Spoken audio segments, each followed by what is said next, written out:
Okay, I'm gonna give this a second.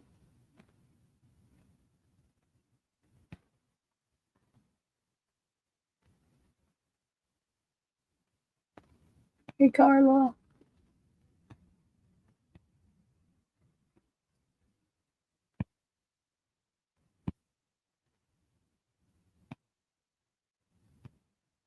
I'm just giving this a minute, y'all.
Okay, good enough. I don't know how I don't know how many people's in here, but I waited a few minutes.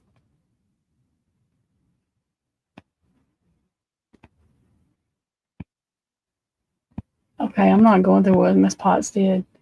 The word excluded and the definition is rolling across the screen.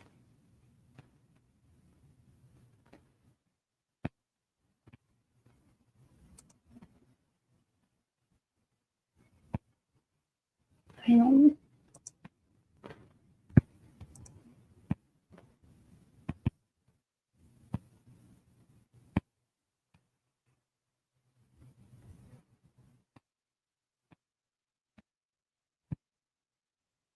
Okay.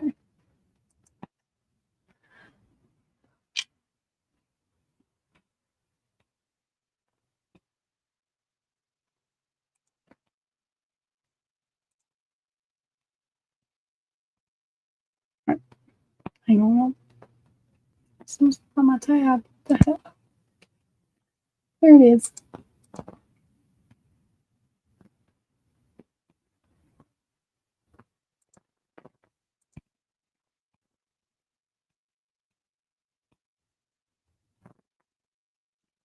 Okay, so apparently, and I wasn't listening to all Miss Potts when she went over all the documents.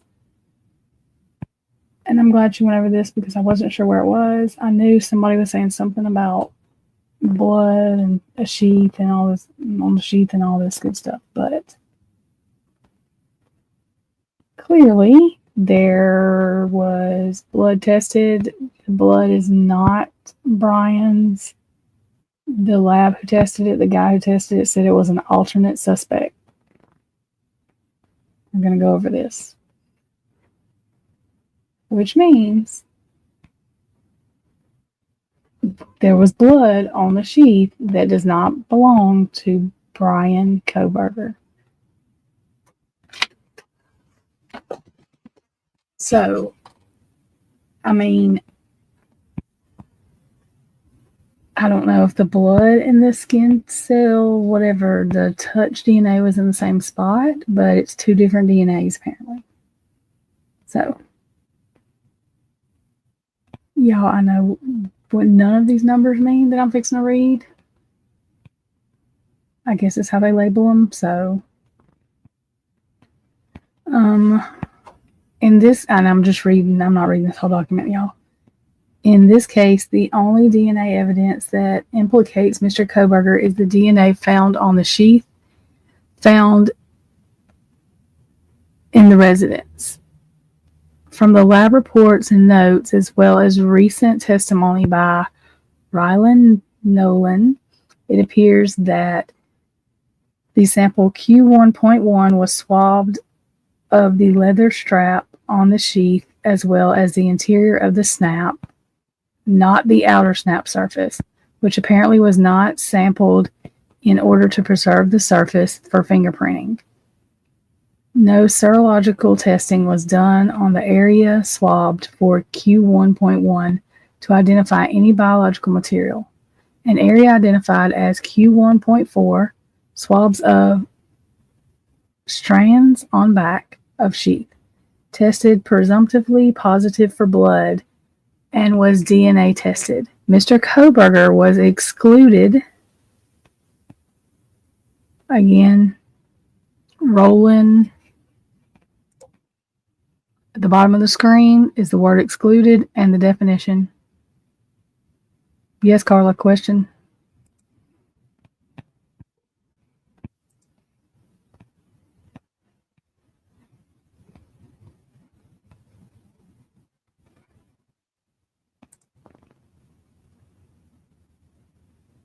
Christy, are you in here yet?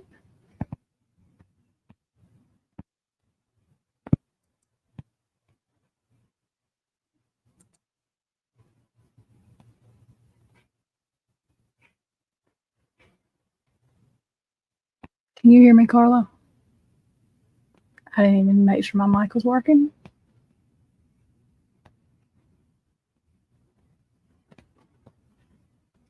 Okay, okay. Girl, Miss Potts, were you in Miss Potts' thing? I think it was male because the way Miss Potts was explaining it, let me finish reading this, but I think it had to be male because it could have been mixed with female maybe, but they were using male. They wouldn't use just female blood to test against Brian because it wouldn't match his.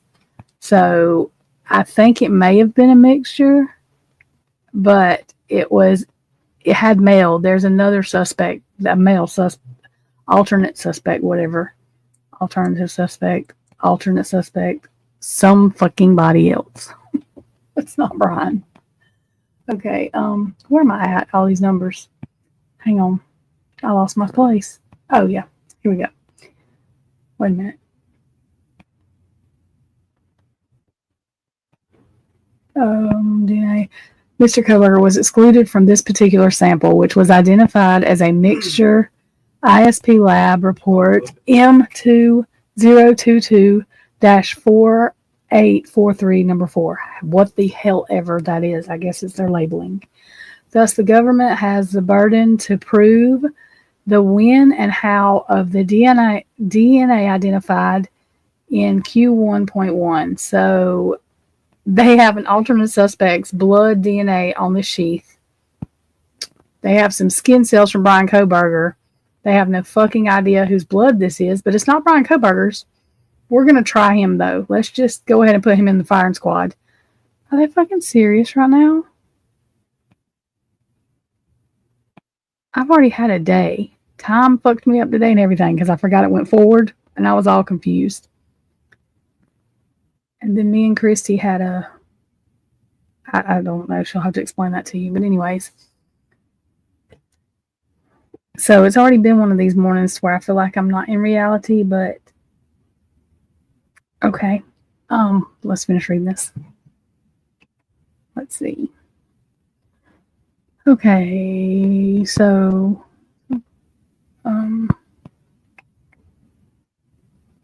Thus, the government has a burden to prove when. Oh, I've read that already, dummy. Sorry. Allowing the use of these two terms would mislead the jury to believe that there was evidence to support conclusion of direct contact when, in fact, there is no direct evidence. Yes, it would, because I was confused. Because the way they say it at the top, they're talking about the skin cell sample, which is like minuscule numbers. So, and I didn't read all that. I mean,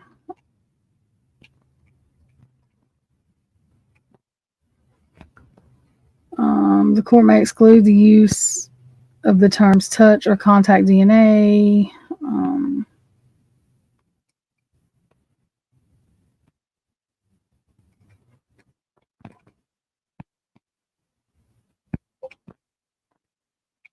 Yeah, so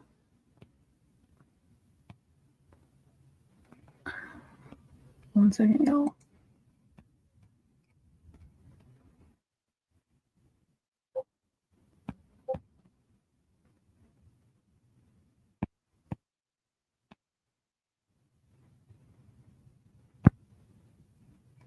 Okay.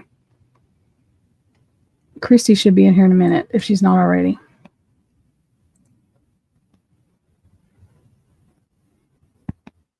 I'm fixing to read some of the rest of this. I'm going to ask Christy if she understood. I know translucent kept on and on and on and on, and so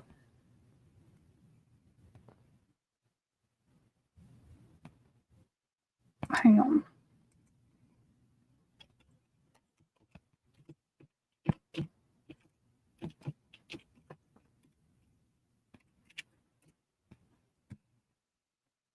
All right. Oops. That is not what I meant to do.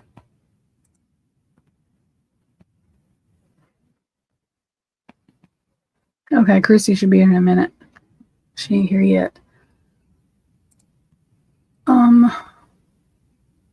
Back to what the hell? What I was doing. Okay.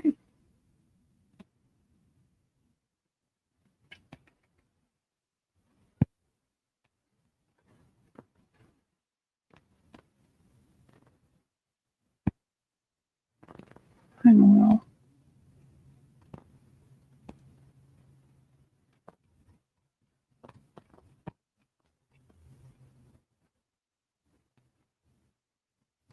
Okay, so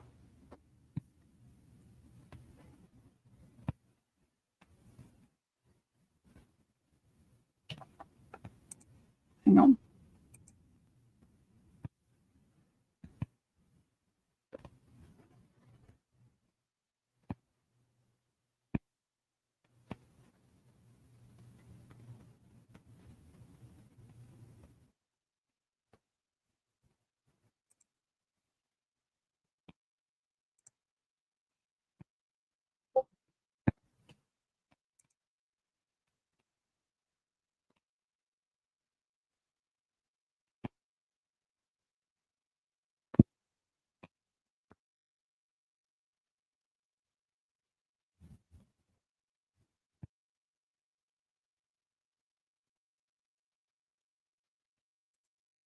One second, y'all. I'm responding to that. Okay. Where's the, let's see. Hang on, I gotta find this other motion. I had to write them down because I couldn't remember.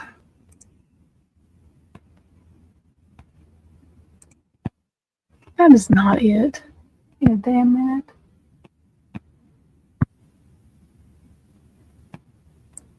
That ain't it.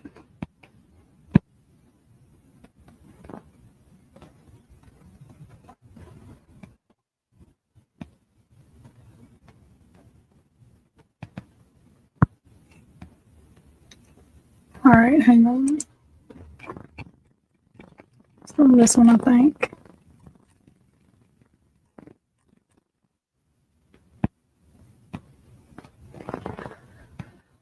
Okay, examples of indirect transfer or what might be characterized as touch or contact DNA are numerous and summarized in the two review articles described above.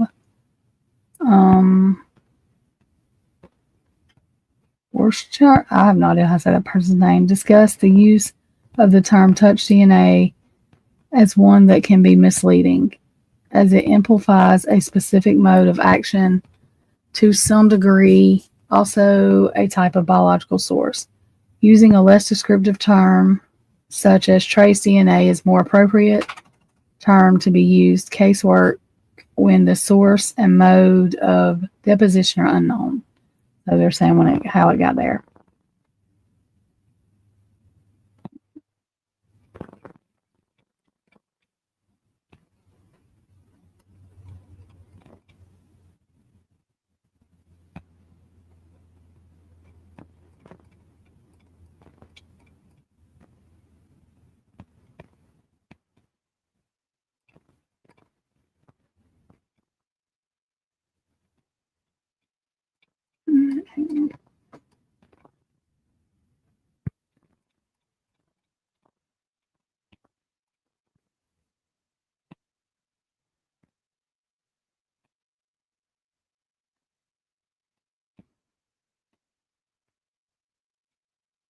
Okay. So basically, there was blood on the sheet that was not Maddie's, not Kaylee's, not Brian's. It could have been a mix of female and male, but there was male DNA there as well that was not Brian's. So, hey, y'all that just come in. What the hell's Christy?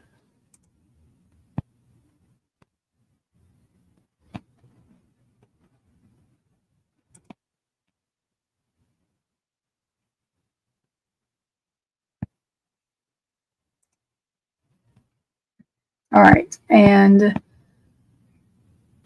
the main reason I'm doing this live today is because I have literally looked at 1,500 people's YouTube with thumbnails talking about bombshell blood DNA evidence of Brian Kohberger's. And I'm like, what are they talking about? And then what happens is the people that don't watch anything but mainstream media are just repeating all these faults. I mean, y'all would not believe. We're still talking about IDs that don't exist and stalking. And I mean, just like, I was like, y'all, please go read the freaking documents and watch the daggum court hearings. Quit going by what these people are telling y'all because it's wrong. Wrong. I didn't really argue, but one of the people wanted to argue, and I was like,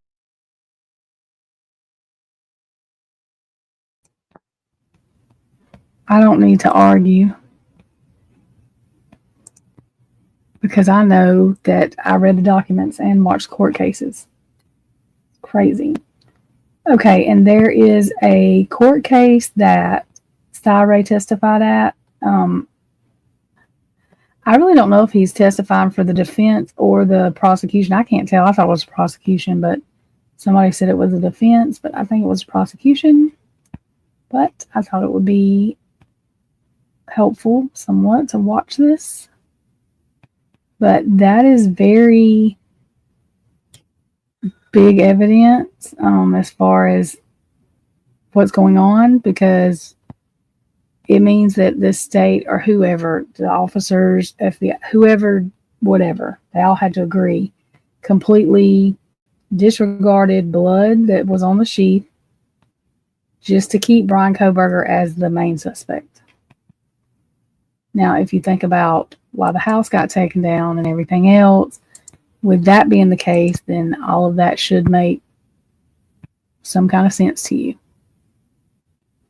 I mean, it's kind of, well, in my opinion, it's obvious, but daggum. Oh, 1 second, y'all.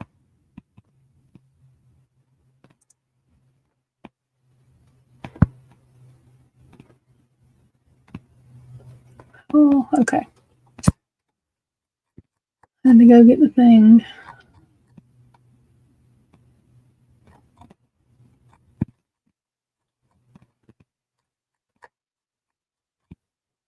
Okay, so this is a case. It's called Love Affair Murder Trial. I have no idea how to say these people's last name. Thematilli. Monica, her husband, they lived in California. I'm just going to tell y'all the base of the story. Her husband was a makeup artist and I guess fashion, whatever, for people in Hollywood and stuff. Um, and he was unalived with a knife.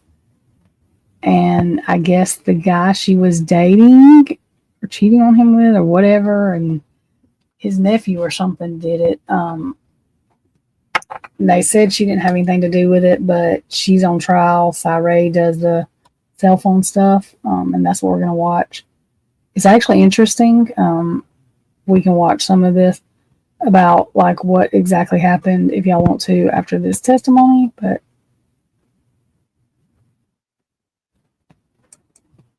hang on, let me get this up. I just thought it was cool how he's testifying like this is recent, very recent, like the other day recent. So hang on, let me get past this stupid. Okay. I'm going to have to fast forward to get it to Cyree, but I'm going to get it up here first. Hey, Meanie. Hey, Sue. Christy may be in. I think she was watching DTS for a minute for something to see what he was saying or whatever. She's probably got me muted and watching them. So when she comes in here, Carla, I'm going to get her because I think she had a better way of explaining than I did about the male. I think there is some female DNA mixed in with that sample, but I do think that they got another male perpetrator or a different male DNA out of it.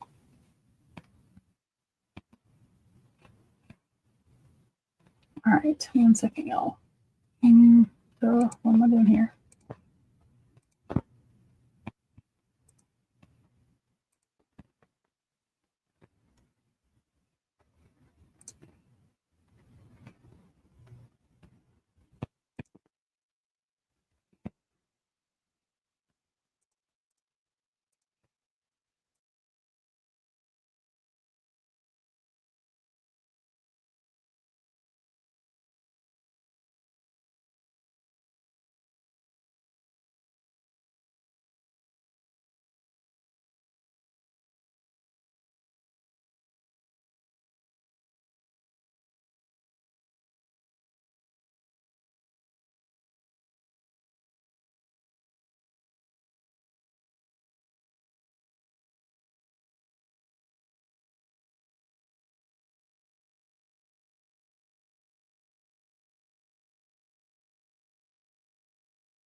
I work primarily in an investigations role at Gilbert.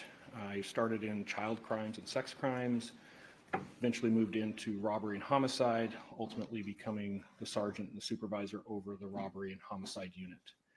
I was with Gilbert PD until 2014, and in 2014, I actually started a company that provides law enforcement with both training and software to map and analyze cell phone records.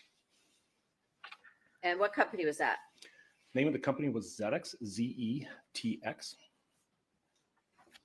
And in terms of providing that cellular mapping and geolocation data to law enforcement agencies, did you build a software program in order to do that?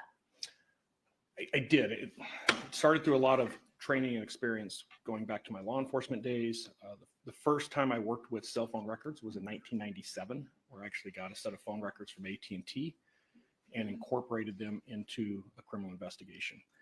If you kind of think about that timeline, 95 to 2014, my career just happened to align with cell phone technology. So was pretty obvious early on how cell phones can be used in criminal investigations, and just kind of timed my career with that very well.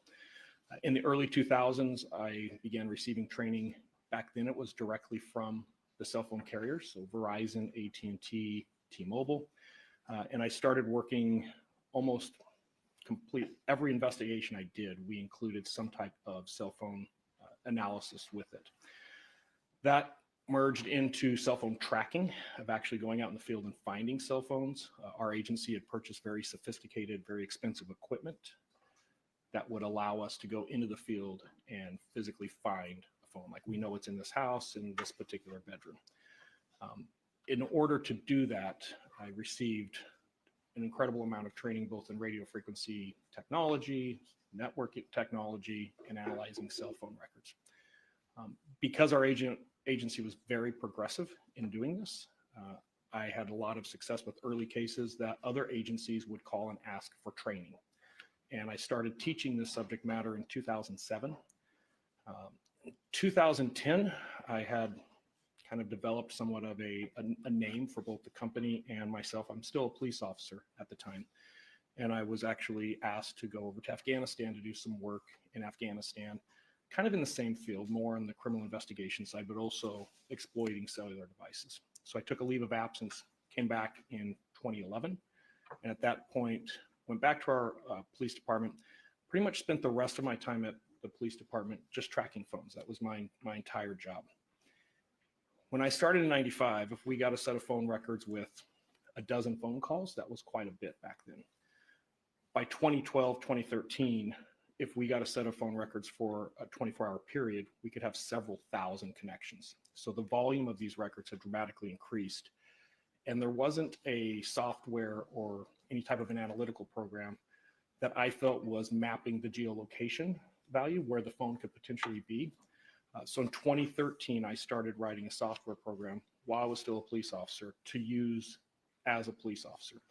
And this allowed me to analyze the records using the software program and then go out in the field and physically find the phone or find the person attached to the phone. So I had some ways to self-validate there. By 2014, I realized. Hi, I'm professional pitchman Neil Patrick Harris. They say with great celebrity comes great responsibility. I was onto something. I had a lot of agencies asking to use this program. So at that point, I retired from law enforcement and started the company full-time. We continued the training. So we've trained to date probably 35,000 police officers, both in the United States and around the world. We built a lot of different databases that can help law enforcement in tracking cell phones, cell tower databases, other databases that allow law enforcement to take these very complex records, put them into the system, and make sense out of them, visualize them. And after that, did you actually sell your company? I did. In 2021, our company was acquired by a much larger company by the name of LexisNexis, LEXIS, And then did you stay with that company for a number of years in a particular director role? I did. As part of the acquisition and some knowledge transfer, I was required to stay with them for 2 years. And at the time, I was a director analyzing different types of technology that could benefit the overall platform that they offered to law enforcement, as well as providing some guidance in that knowledge transfer of the ZEDX program. What kind of a company is LexisNexis? LexisNexis is a really big company. So there's different departments. Everybody's probably seen the say 15 minutes on your car insurance. When you put all your information into that Geico app, it runs your data through LexisNexis servers that basically verify who you are, what your history is, and that's how they know how to provide you with some type of a bid because they know who you are. So think of them as a very, very large clearinghouse for public data. They also offer a number of tools specifically for law enforcement for investigations. They're about 30,000 employees in size, so it is a very large corporation. I apologize.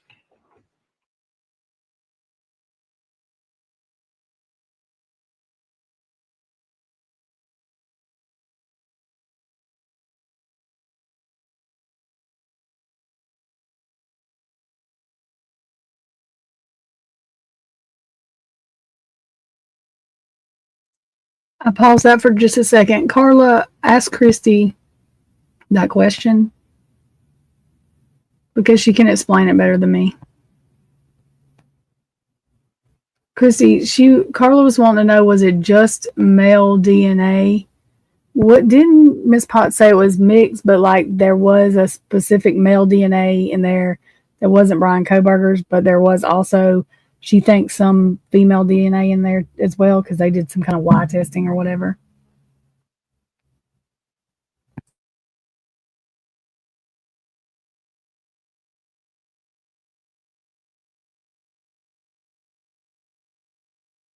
Important to understand that pattern of life. Really good example of that is you could be looking at a bank robbery suspect who happens to be at the bank at the time of the crime.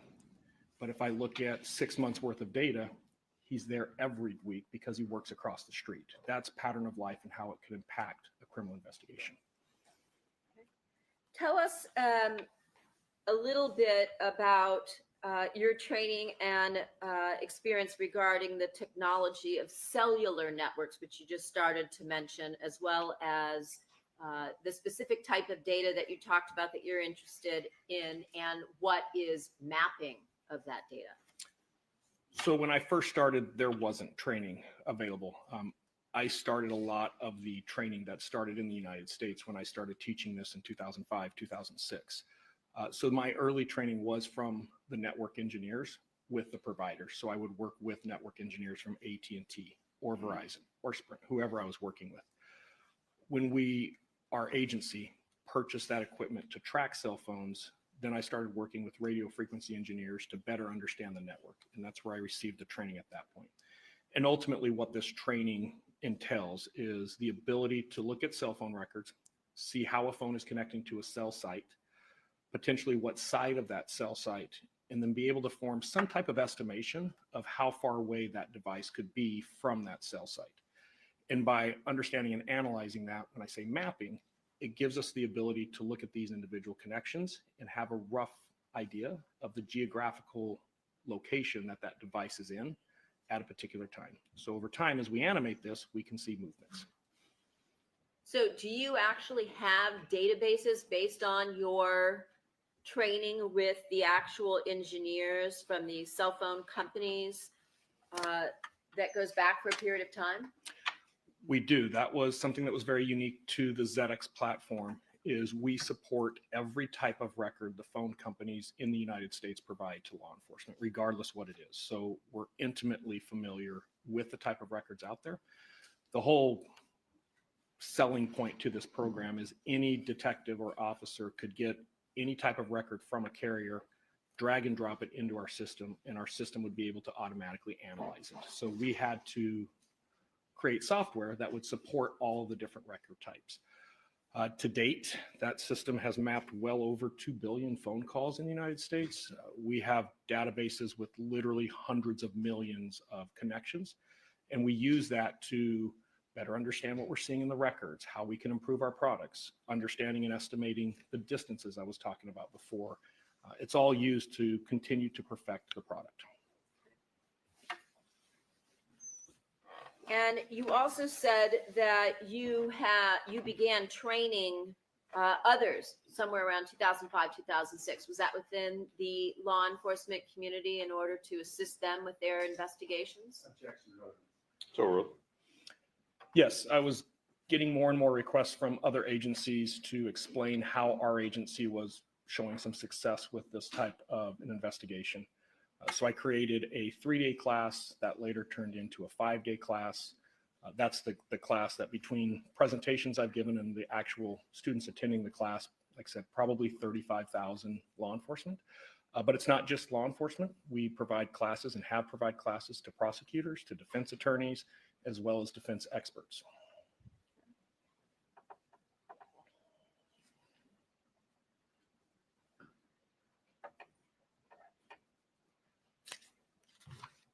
In terms of that instruction, do you also provide expertise, as you mentioned, to law enforcement or defense counsel or defense experts in cellular tracking and data analysis? Yeah, very commonly after somebody attends any type of a course or a presentation, I almost always will get half a dozen or a dozen requests immediately following to help them with cases. I would say over the last 10 to 15 years, I've consulted on thousands of cases across the United States, both for defense and prosecution. This is probably a really good example. I provided a training course for the Los Angeles County District Attorney's Office, and in doing so, I ended up with this case. So that would be essentially how I got involved on this particular case. Okay. And have you also published, or has your work been published in various sources? We have, and when I say work, there's a couple different ways we can look at that. Obviously, I've testified a number of times. My casework and my testimony has been published for a number of different reasons. It's actually pretty easy to Google. Additionally, we've had some white papers written both on other people critiquing and looking at our program, as well as individuals endorsing the program. So we've had both scientific papers written, as well as we have gone to great lengths to publish our methodologies, as well as the algorithms and formulas we use within the software. There's a reason you can smell the asparagus come out of you in your urine. It's good for kidney health. For ginger, recent study in right down to actually putting it on YouTube as a training video. When you talk about white papers for individuals who are not in the scientific arena, what is a white paper? Typically, a white paper is where a third party will come in and look at some type of a scientific process, and they will evaluate it based on a matter of different things, depending on what their goal is. We've had that done both for somebody who corroborated the way, and we've had that done with people critiquing the way. We've also had a professor, I believe with Purdue, evaluate the program and include it in a book that he wrote. So we've got several publications that have to do with the performance and the reliability of the program. All right. Now, were you asked to evaluate evidence in this case regarding the defendant, her prior co-defendant, Robert Baker, and more recently, another individual by the name of Christopher Austin? I was. And approximately when did you begin work on this case? In February of 2020. Okay. Can you tell us what exactly you did when you started out? The first thing I'll do is ask for as much data as I can get, kind of what I explained earlier. I'm going to refer to some notes I have here just because there's a lot of phone numbers and I don't want to transpose numbers. So in this particular case today, looking at the defendant's phone records that were available, looking at the victim's phone records, looking at Mr. Baker's phone records, eventually incorporating Mr. Austin's phone records into that, looking at another individual known as Mr. Birdsong's records, as well as a number of other phones. I want to say there was 25 different devices that had some type of phone records that had been obtained. There's over 40 different phone records, so some of those devices have multiple sets of records. I want to say 200,000 locations that I had to analyze through that. So the first part of this was just getting all of the location data, mapping it, and then going through that process of looking at patterns of life. And within that 40 different sets of call detail records and the 25 different phones and the 200,000 plus mapped locations, were you also asked to look at the fact that the defendants in this case used multiple different phones, including burners, and that some of those phones were never recovered? I am very well aware of that.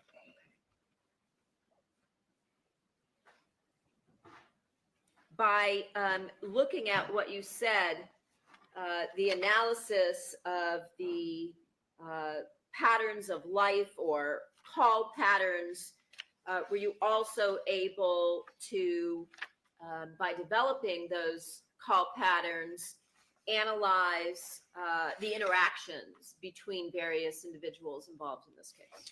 I am. That's part of the pattern of life, is as we see the device moving around, what is it doing? Is it communicating with an individual? Is it communicating with multiple individuals? And at that stage, I start to incorporate the pattern of life with other known facts. I'll call it corroborative data. So that's when I'll reach out and ask whoever I'm working for surveillance video, for point of purchase sales, for any type of police reports. And I can start to go back and now piece together, hey, I'm seeing this phone go to Los Angeles International Airport on this day. What do you guys know about flights that day? And that's that cooperative data of starting to show the accuracy of the cell phones, but also why these phones are moving where they are. Okay. When we talk about corroborative data, we're talking about, are you referring to other independent evidence that would confirm what you see, let's say, through the CDRs or your data analysis? Yes, and that's not limited to any set types of data. Anything that could help us put a date, time, and a location together is what I want to look at. So these could be photos on a phone that was taken from an extract, financial records, an ATM withdrawal, a surveillance video somewhere, a purchase at Target, anything that the investigation has revealed, I want to look at and be able to put it on the map. Something just to be really clear about with all of my testimony today, I can only testify to what the phone is doing.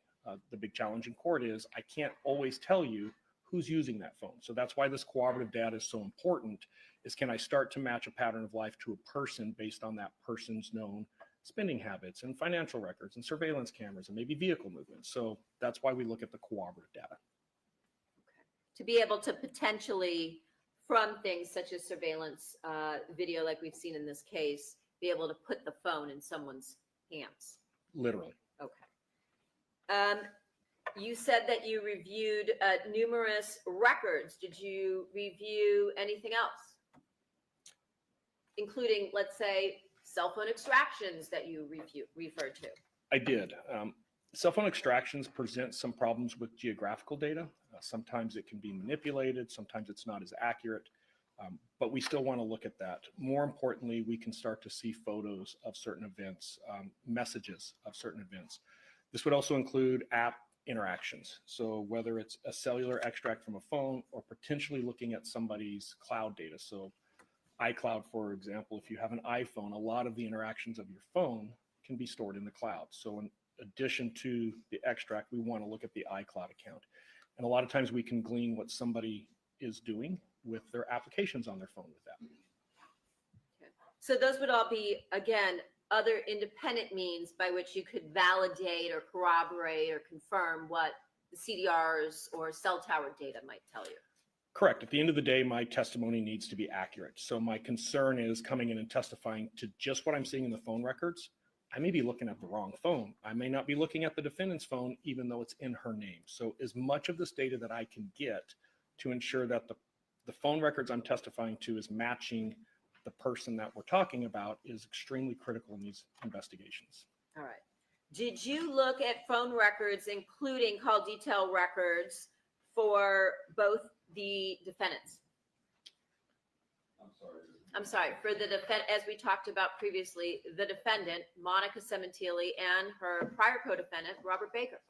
Yes, Monica's phone, the primary one that I looked at was actually an AT&T phone, and I typically just refer to the last four to keep it short, but it ends in 4213. And with respect to Mr. Baker, did you look at Sprint records regarding a cell phone number that ended in 1093? Former CIA official warns deadly strike coming to America's power grid. Can you keep your family safe when the light? I did. Did you also look at Robert Baker's burner phone for communications that he had with Mr. Austin that ended in 2168? Eventually, I didn't have those initially, but later on, as things started to get pieced together, yes, I also looked at those. And did you look at phone records for Christopher Austin, his regular phone that ended in 7486? I have. And his burner phone that ended in 1929? I have. And again, did you review phone records for over 1 year period in order to try to establish, as you mentioned, a pattern of life and connections between individuals? On what I'm going to refer to as the two primary phones, and that would be that of the defendants ending in 4213 and that of Robert Baker's ending in 1093. Some of the other data sets didn't have as much data. Some of them were missing tower information, so we can see dates and time and who's calling who, but it would be absent of tower information. But when we start looking at the analysis of over a year, it was specifically to those two phones that I performed the analysis on. Okay.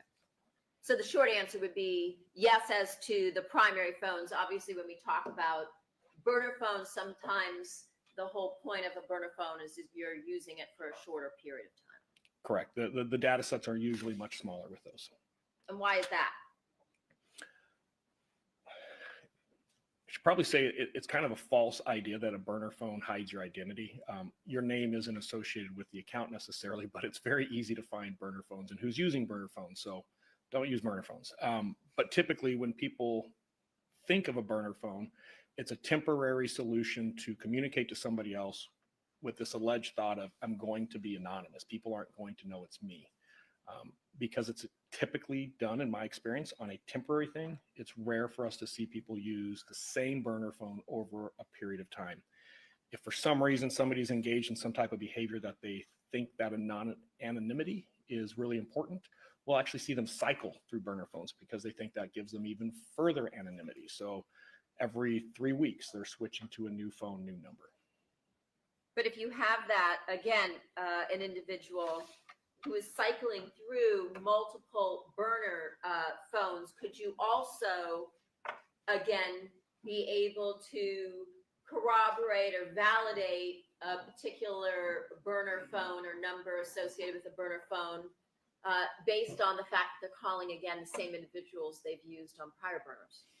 That pattern of life, when you take your burner phone home every night, it kind of makes it obvious where it goes every night. Surprisingly, we can actually get a lot of information on when and how the phone was purchased. With a little bit of work, it's easy to identify burner phones. And I don't want to say burner phones are just something we see with criminals. Burner phones are something you can use just to hide your interactions with your spouse or loved ones. So it's across the board. I hear a lot of times people say burner phones are associated with criminal activity, and it's not. The burner phone market is probably more to deceive your spouse than commit a crime. But they are out there. They're used on a very regular basis.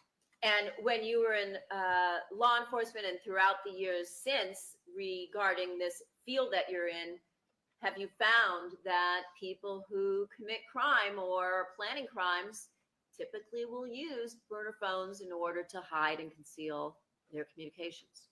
They will use burner phones. They're usually not very good at hiding and concealing those communications. But yes, the prevalence of burner phones in the course of committing criminal acts is fairly common.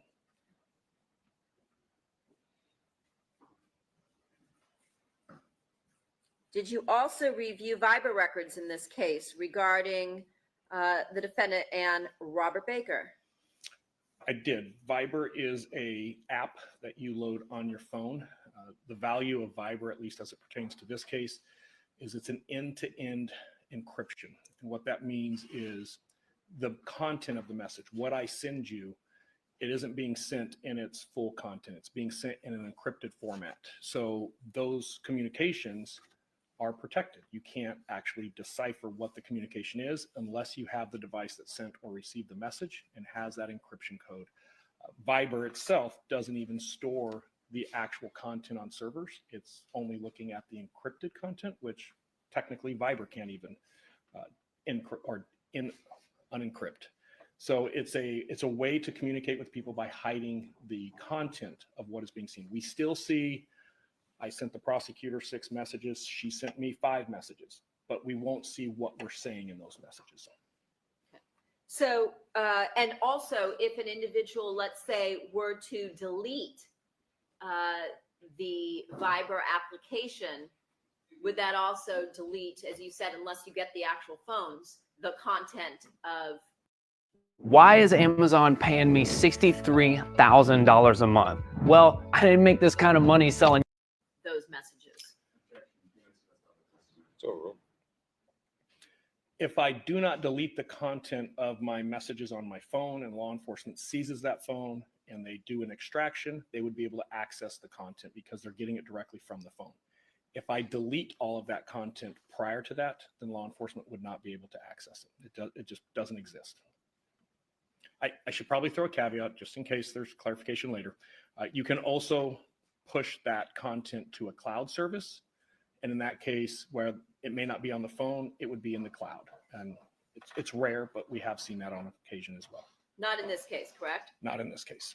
And when, again, you were in law enforcement, have worked with law enforcement over the years, have you ever seen, based on your experience and expertise, where law enforcement's able to recover the content when Viber is utilized? If it's not captured directly from the phone or from a cloud service, there is no other way to get this content. You can serve as many search warrants on Viber as you want. Viber doesn't store that content. So there's no way to get it through a third party if you're not getting it from the physical place that it's stored. And with respect to another application, WhatsApp, is that a similar type of encrypted communications application? Almost identical, different names, different companies, but almost the exact same operating systems. Okay. So therefore, the same things we talked about with respect to Viber would also apply to content with respect to WhatsApp. That is correct. All right. And in this case, did you determine that the defendant, along with Robert Baker, were using Viber to communicate prior to the murder? In reviewing the Viber records that were provided to me, yes, a lot. That we'll get into that Viber was never used after the date of the murder. They suddenly stopped using Viber on January 23rd after that date. That is correct. And that after that date, they switched to using this other encrypted application, that being WhatsApp. That is correct. Did you also look in this particular case at location information or data from cell towers and other sources? Yeah, that would be what we were talking about earlier. Looking at that pattern of life typically is going to come from cell tower connections.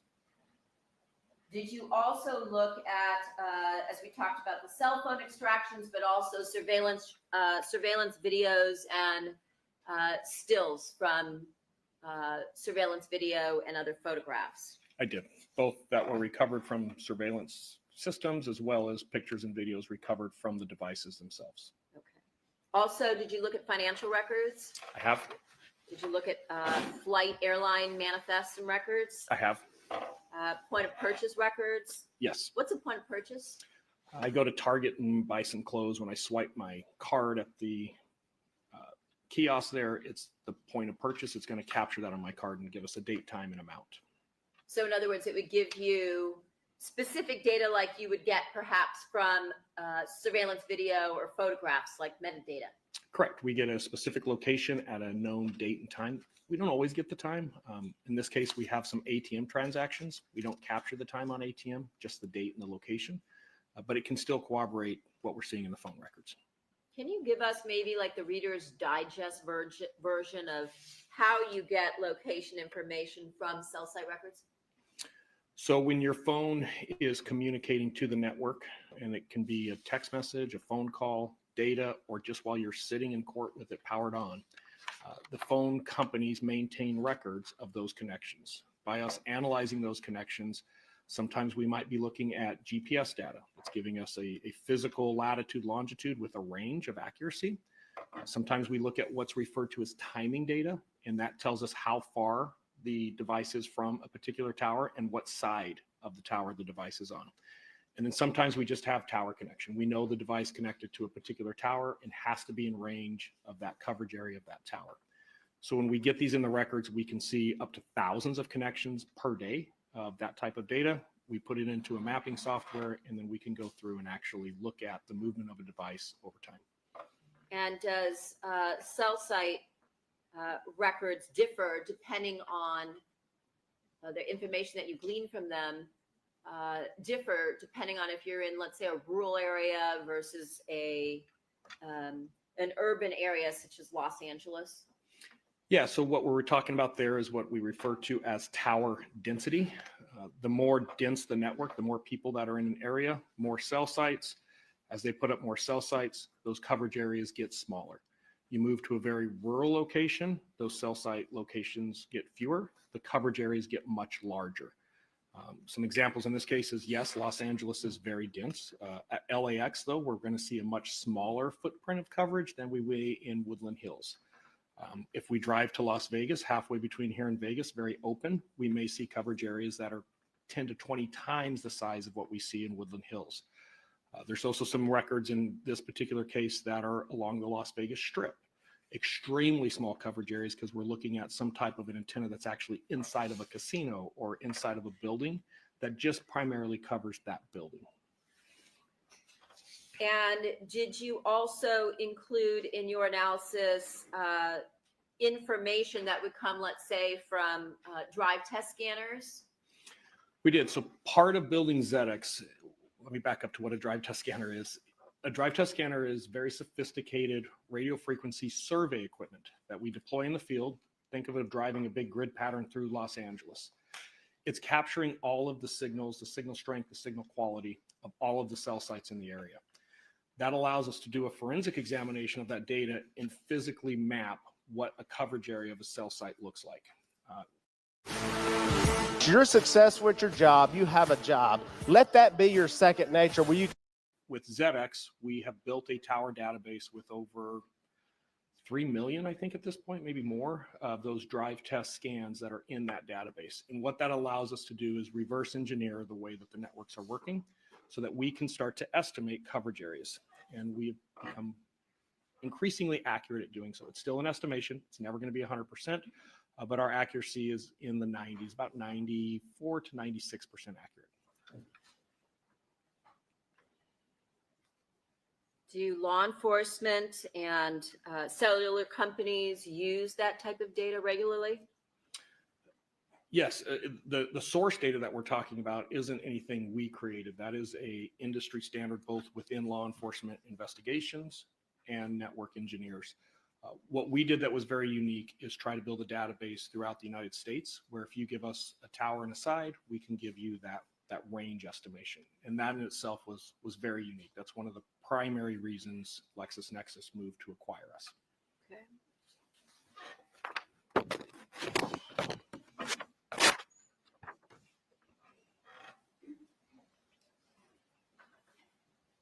Did you also review the defendant's browser history? I did. What was provided to me. When I say browser history, I can see bits and pieces of it, usually through the phone extract. I will not in any way claim that I've seen all of browser history. So yes, but it's very piecemeal just by nature. And what type of information did you glean from that regarding pattern of life? With the browser history? Yes. Depending on what part of that we're looking at, sometimes we can see Wi-Fi connections. So we may see that the phone is in the general area of somebody's house, but then we can look at the browser history. Sometimes within that history, we can see Wi-Fi connections and confirm, yeah, they're connected to their home internet. So they are in their house. We can also see different things that they may search for. So a really good example that'll be relevant to this case is, I don't know what I want for dinner. Hey, honey, what do you want for dinner? And now there's a conversation. We can see a husband and wife at the same time searching for faux restaurants and the address associated with the faux restaurant. So that's the type of thing we'll see in browser history where we can actually see what people are physically searching for.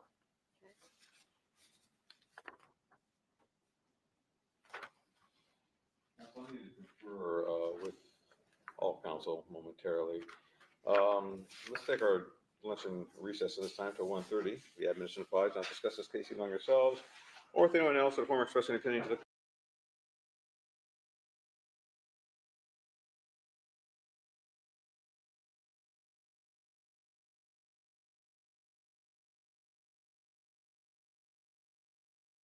And they were, in my experience, extreme. What do you mean by that? I would say for the last year leading up to the homicide, close to a year, not quite a year, we were seeing communications over 5,000 a month between them, whether it's text or phone calls, the combination. And that's not counting the Viber connections. We were unable to look at the Viber records prior to January 1st of 2017. So we really have no idea how much Viber was used. We can get an idea, which I can talk about later, but we can't put an exact number on it. But easily 5,000 times a month, they were just texting or calling each other. Okay. And did that level of communication that you referred to as extreme suddenly stop at any given point? There was a sharp decline for sure on January 23rd of 2017.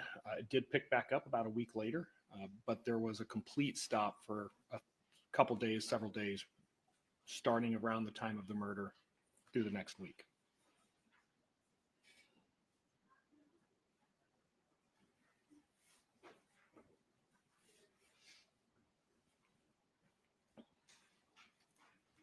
And did their patterns of communication, in other words, when you looked at the communication between them on each side, the defendant and Robert Baker, did their patterns mirror each other? Close. It's actually kind of typical of what we see in a lot of relationships. He texted her a lot more than she texted back, but she would call him a lot more than he would call her. That's pretty average with what we see in relationships like that, but the sheer amount was enormous.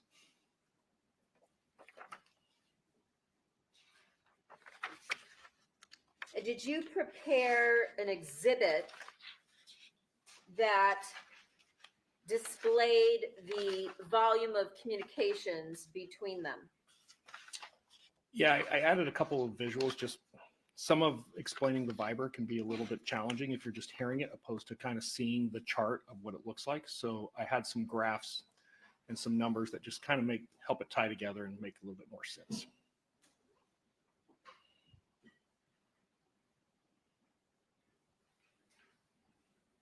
You want to write a set of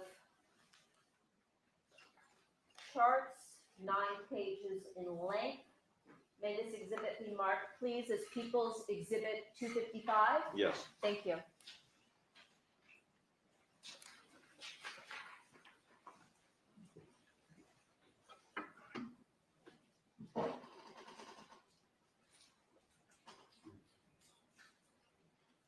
Looking at what's been marked now as People's 255, and this is page 1. There's a 1 in the lower left corner in red. Can you explain to us what we see here? Objection on that. May I approach the picture? All right.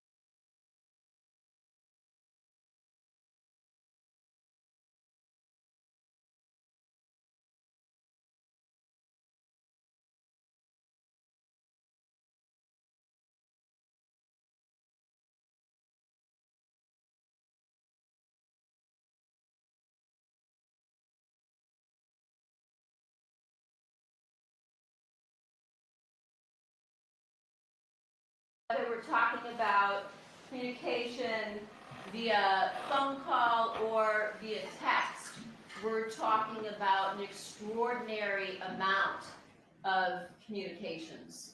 Objection on this. Correct. And I want to make it really clear. I cannot comment on the content of these communications for the overwhelming majority. Every once in a while, we will see a little bit of content that we're able to find through a different source, but I can't tell you who's talking, what they're talking about. It's just on their devices. Looking at page 3 of your charts, what does this indicate? Yeah, it's just to make sure everybody's tracking. I put the date October 15th because that's when we started looking at the start date of the records that I had, but I want to make it really clear. I could not find any contact between the defendant and Mr. Baker prior to December 14th of 2015. And that's when I could see, at least through their devices, some back and forth messages start to be exchanged. And what did you indicate here at the bottom? When you break out these communications by time, the majority of them happen in the evening, typically between 9 p.m. and midnight. So one of the things we like to look at with pattern of life is, do we see this at certain times and certain days? Could it indicate some type of a work relationship?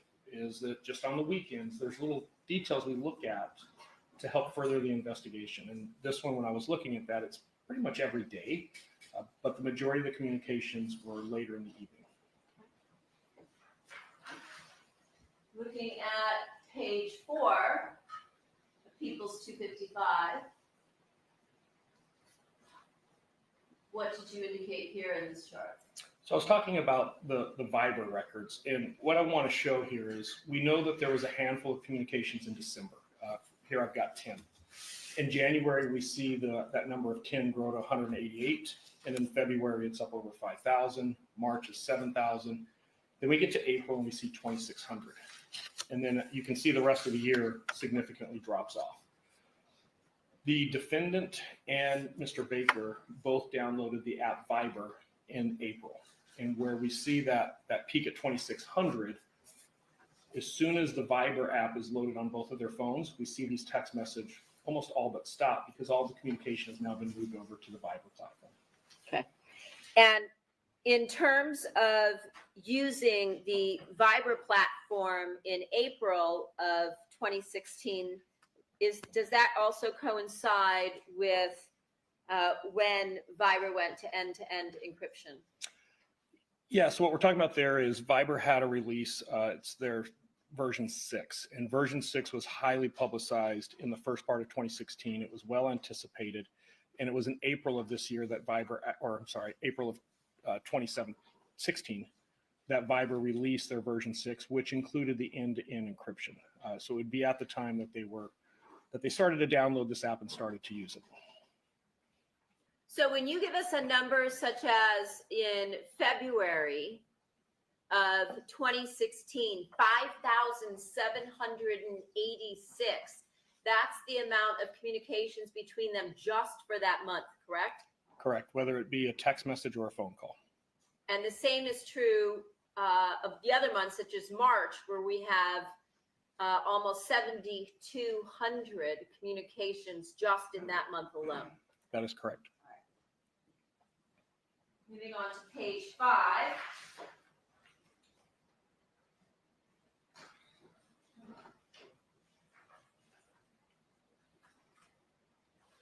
What did you include here with respect to your analysis?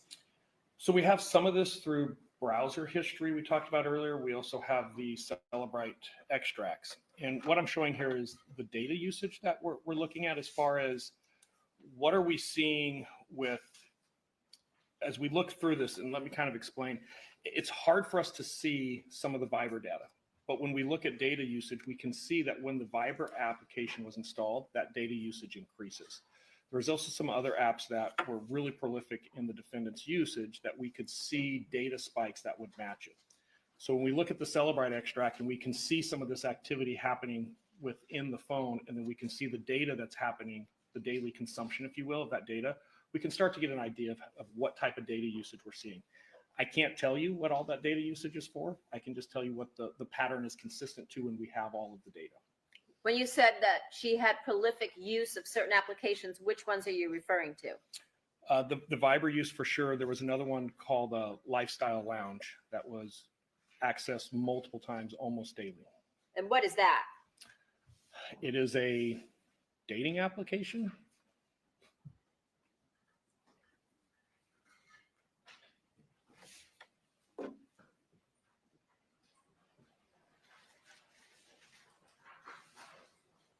Looking at page 6 of Exhibit 255, what did you chart out here? Yeah, so it's kind of more of the same of what we're looking at. You can see that we see the regular data communications in Sprint leading up to April 11th, and then it all but stops. And again, this is when we look at the Celebrite extract, we know that the Viber app was downloaded. We know that these other apps that are going to start coming up a little bit more frequently in her usage. And it's just showing that there's a clear difference that when that app is loaded on her phone, how we see her daily communications.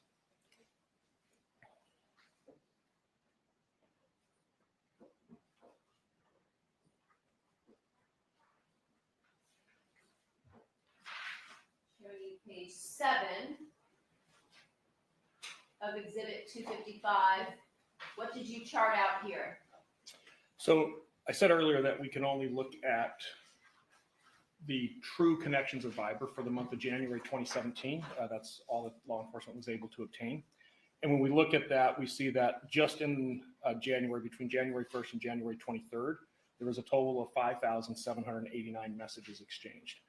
The one thing that I could tell in all the Viber records that I've been able to find, whether it's on the phone through the Celebrite extract or whether it's the records that came from Viber, they only communicate with each other with this app. So it's not like I see text messages to her kids and her husband and then Mr. Baker. It's just messaging back and forth between the two of them. If we look at what that breaks out to the 5,000, there was a question earlier, do they mirror each other? Baker messaged the defendant in this time period 2,749 times, and the defendant messaged Baker 3,005 times. There's also some VoIP calls included in there, and earlier I said you can use the Viber application to actually make a call, and we can see that Baker called the defendant 6 times, the defendant called Baker 26 times. So in this particular chart, the defendant is both calling and messaging more so than Baker is. Correct. Showing you People's 255, page 8. What did you indicate here? Yeah, it's just my summary slide. And this is where I was talking about before. When we see that drop off on April 11th to really very little, if any, communication through the more historical approach of just using your cell phone, and we look at the data connections, we can look at the January that we do have the Viber records, look at the data connections we're seeing, and now go back previously to those other months where we don't see this communication after April 11th, and it's very consistent. So it gives us an idea that this Viber app is being used consistently throughout the year.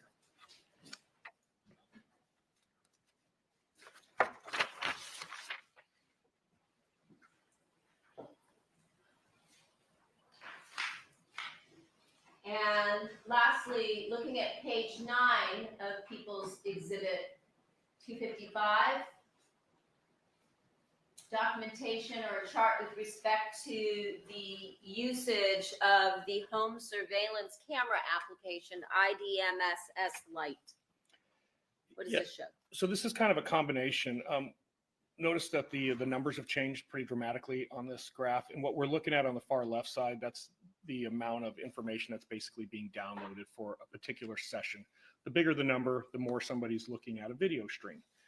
And what I was trying to map here to look for is, do we see any pattern of access to the surveillance application on the defendant's phone where we can say, hey, on the 23rd, if the defendant accessed the surveillance camera, is that really significant, or is that something she does every day? If you do it every day, it doesn't mean anything that she did it on the 23rd.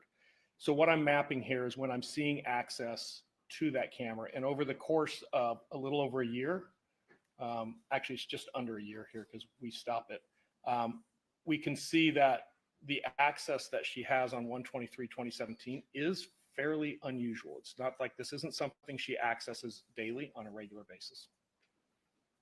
So the last time that we see that she accessed the application to view her cameras remotely prior to the day of the murder is what? December 31st of 2016? No, it actually would be November 10th. But the usage was relatively small, a very small usage at that point. And prior to that, it would have been September. So we see 2 accesses in August, 1 in September, 1 in November, and then not again until the 23rd. Of January 2017. Correct. All right.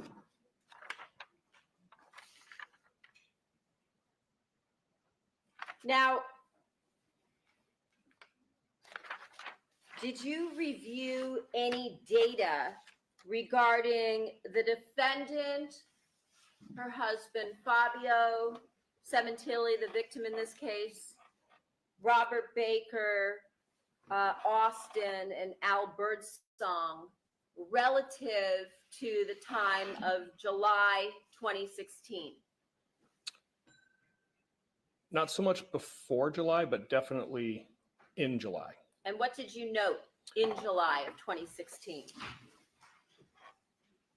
So first, I should probably explain why it's an anomaly. Seeing the 4 of them, and just to recap, Robert Baker, Monica Cimentelli, Fabio Cimentelli, and Christopher Austin. Seeing the four of them, or at least their devices, in the same area at the same time is extremely rare in these records. So it's fairly obvious when you look at all the records. We see all four of those devices in Las Vegas on July 24th. When we break into July 24th a little bit more, there is definitely a very unique pattern that comes out. Just before 11 a.m., so at 10:59 a.m., we see a phone call where the defendant calls Mr. Baker. When that call is made, the defendant's phone is using a cell site that is actually located right next to, possibly on, actually bolted onto the Aria Hotel. I can't say she's at the Aria, but she's in very close proximity. Earlier, we talked about those small coverage areas. Las Vegas has a very small coverage area on the Strip. Mr. Baker's phone is just to the west. When I say just to the west, his phone is using a cell site that's probably 500 meters to the west of the Aria. So we see that phone call, and then after that phone call, we see Austin's phone show up in the same area, actually using the same cell site location that Monica's phone received that phone call from. His phone is very active between about 11:13 to 11:50, and it stays in that area. So we know that from what we can see there, we have Baker, Monica, and now Christopher Austin in close proximity. I can't tell you they're in the same room. I can't tell you they talk to each other, they're in each other's presence, but their three devices are in very close proximity of the Aria. What really stands out here is Mr. Cimentelli's phone is not. It has moved away from the Aria, which had been there the entire previous day, and had moved down to Mandalay Bay. And looking at his itinerary and some of the things that were going on with this trade show, beauty awards that he was emceeing there, there was an event at Mandalay Bay that was associated with some of these other events at that time. So it appears that when Mr. Cimentelli's device moves from the Aria down to Mandalay Bay, we see Mr. Baker's, Mr. Austin's, and the defendant's phone is all in general proximity to each other at the Aria. And you said just before Mr. Baker and Mr. Austin's phones go to the same area where the defendant was at the Aria, or in close proximity to that, there is a phone call from the defendant to Robert Baker.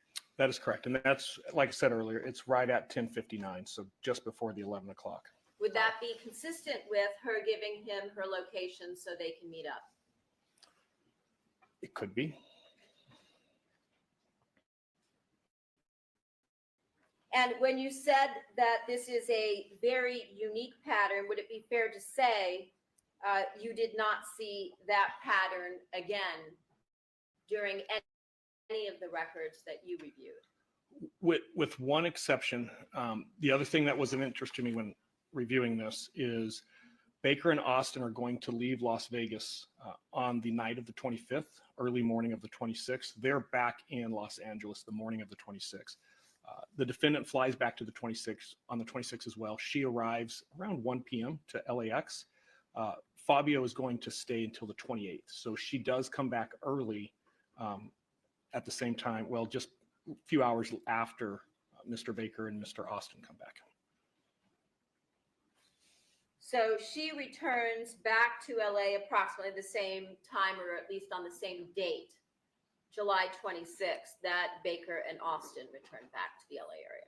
The closest I can get you with the records we have is within 6.5 hours. They're all back in Los Angeles. Okay. Whereas the victim in this case, Fabio Cimentelli, remains in Las Vegas for another couple days. Correct.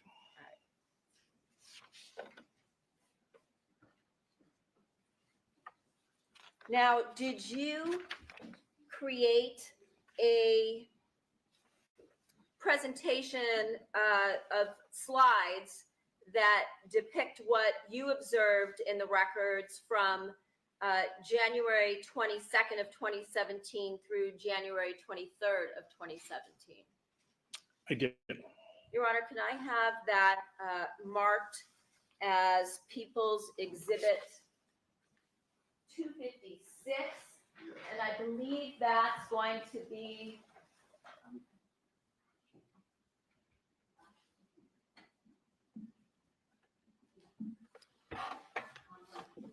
going to be contained on people's 158. So you're not marking 256 at all?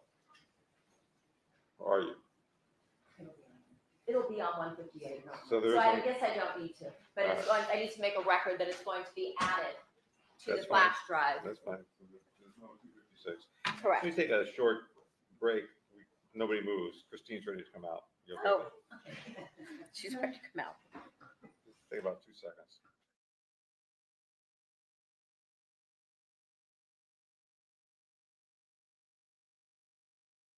Now he's moved south. You can kind of gauge, he's probably moving away from the apartment at 624. And then we can see all those other connections coming down the freeway to the south, eventually leading to LAX. Like I said earlier, he arrived at 7 a.m. and this phone is going to remain stationary there till just before 8 o'clock. So he arrives early and he's just going to kind of hang out in that area. The red circled areas, Correct. what do those represent? That's the general area that he's at while we're looking at this. Okay. What we're looking at now is I was talking earlier about this cooperative data. When the Alaska Airlines information was found out about the itinerary of Christopher Austin, we found that he lands at 7:34 at LAX. This was a flight, it's a red-eye flight, so it left at midnight from Anchorage, had a connecting flight in Seattle, and then ultimately arriving at LAX at 7:34.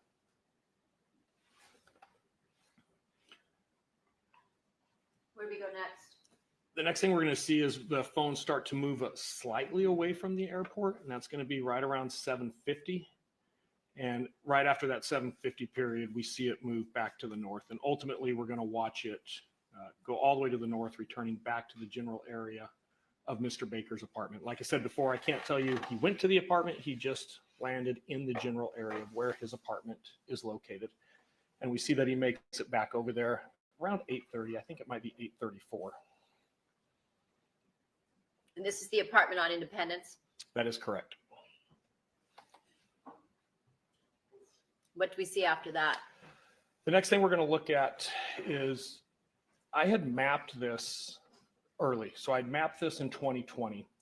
I can't say that there was anything significant that caught my attention prior to some recent developments over the last 3 or 4 months. However, since I'd already mapped it, I received some information in the last few months. Hey, can you go back and look specifically at some times in the afternoon of the 22nd? And can you tell us where everybody's phone is on the 22nd? So in doing that, I found between 3 p.m. and 6:05, there is some interesting activity. Mr. Baker is going to receive a phone call from the defendant at 3 o'clock. The call is going to be about 2 minutes in length. Immediately after receiving that call, Mr. Baker is going, or his device is going to leave the area of his apartment, and it's going to go over to 19548 Ventura Boulevard. That's at least really close to where the cell tower is located. I can't say he's at that address. He's just in the general area there. We're going to see the phone stagnate. What I mean by stagnate is with the information, the data we have available, the phone is only going to use cell sites in that general area over the next 3.5 hours, at which point it's going to leave and return back to his apartment. At the same time, when I'm seeing this information, I'm looking at the other data we've been talking about. There is some significant activity through the Viber application between the defendant and Baker at the same time. So this is just going to visualize all that together. So it'll start here with the phone call. I remember blue is the defendant, red is the Mr. Baker, and we can see that Mr. Baker is receiving an incoming call from the defendant's phone number. This is right at 3 o'clock. On Baker's side of the call is 2 minutes and 12 seconds. You notice there's blue on the map there as well, so we actually see the outgoing side of this call on the defendant's phone. The defendant's side, the AT&T captured it as a 2 minute, 3 second call. And is that typical that because companies keep records differently between, like, let's say AT&T and Sprint, that they might show slightly different time ranges? Correct. Different records will, the way they connect, the order in which they connect, and they're registering to the network, they can be off by a couple of seconds. So just because I called you for two minutes doesn't mean your records wouldn't show a connection for 1:55 or 2 minutes and 6 seconds. It's very common. There was something else though, that I had seen in the data overall that is interesting to me as we see this route to this area on Ventura Boulevard. And I think it's Tampa, right off of Tampa there. There's a cell tower, and I'm going to highlight it with my mouse right here. It's the little one off to the furthest one to the right up here. That cell tower is in an intersection with a Chase Bank ATM is located. In Mr. Baker's financial records, there's an ATM withdrawal on the 22nd. I can't tell you, because we don't have the time, I can't tell you that is when he stopped to withdraw that money, but it is one of the only times I've been able to find that his phone is in very close proximity to an ATM Chase throughout that day. Your Honor, I have a Chase Bank transaction detail report for the date of January 22nd of 2017. The address is 19, I believe it's 323 Victory Boulevard in Reseda. And it looks like it is, it posts on the 22nd and appears on the transaction detail on January 23rd, followed by a photograph and a map. May they be marked, please, collectively as People's 256. Yes. Thank you.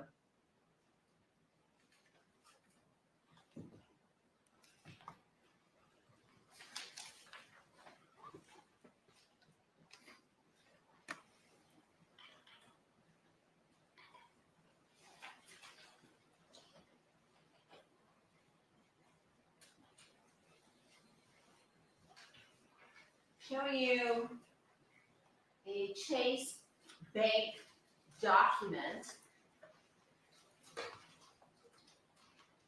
relating to an ATM withdrawal on January 22nd at this address, 19323 Victory Boulevard for $120. Is that the transaction that you're talking about? It is. Okay.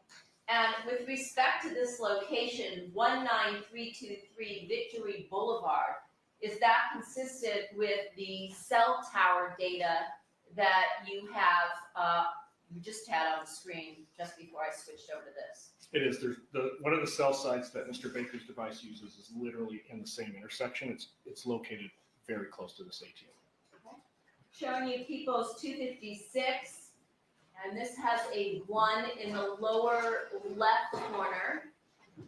Is this the location? 19323 Victory Boulevard. It is then, if anybody was to research it today, it's changed. But back then, yes, this was the Chase that's on the bank account. And at the time, this Chase Bank was next to a grocery store, that being a Bonds, as we see here in this photograph. That is correct. If we look at People's 256,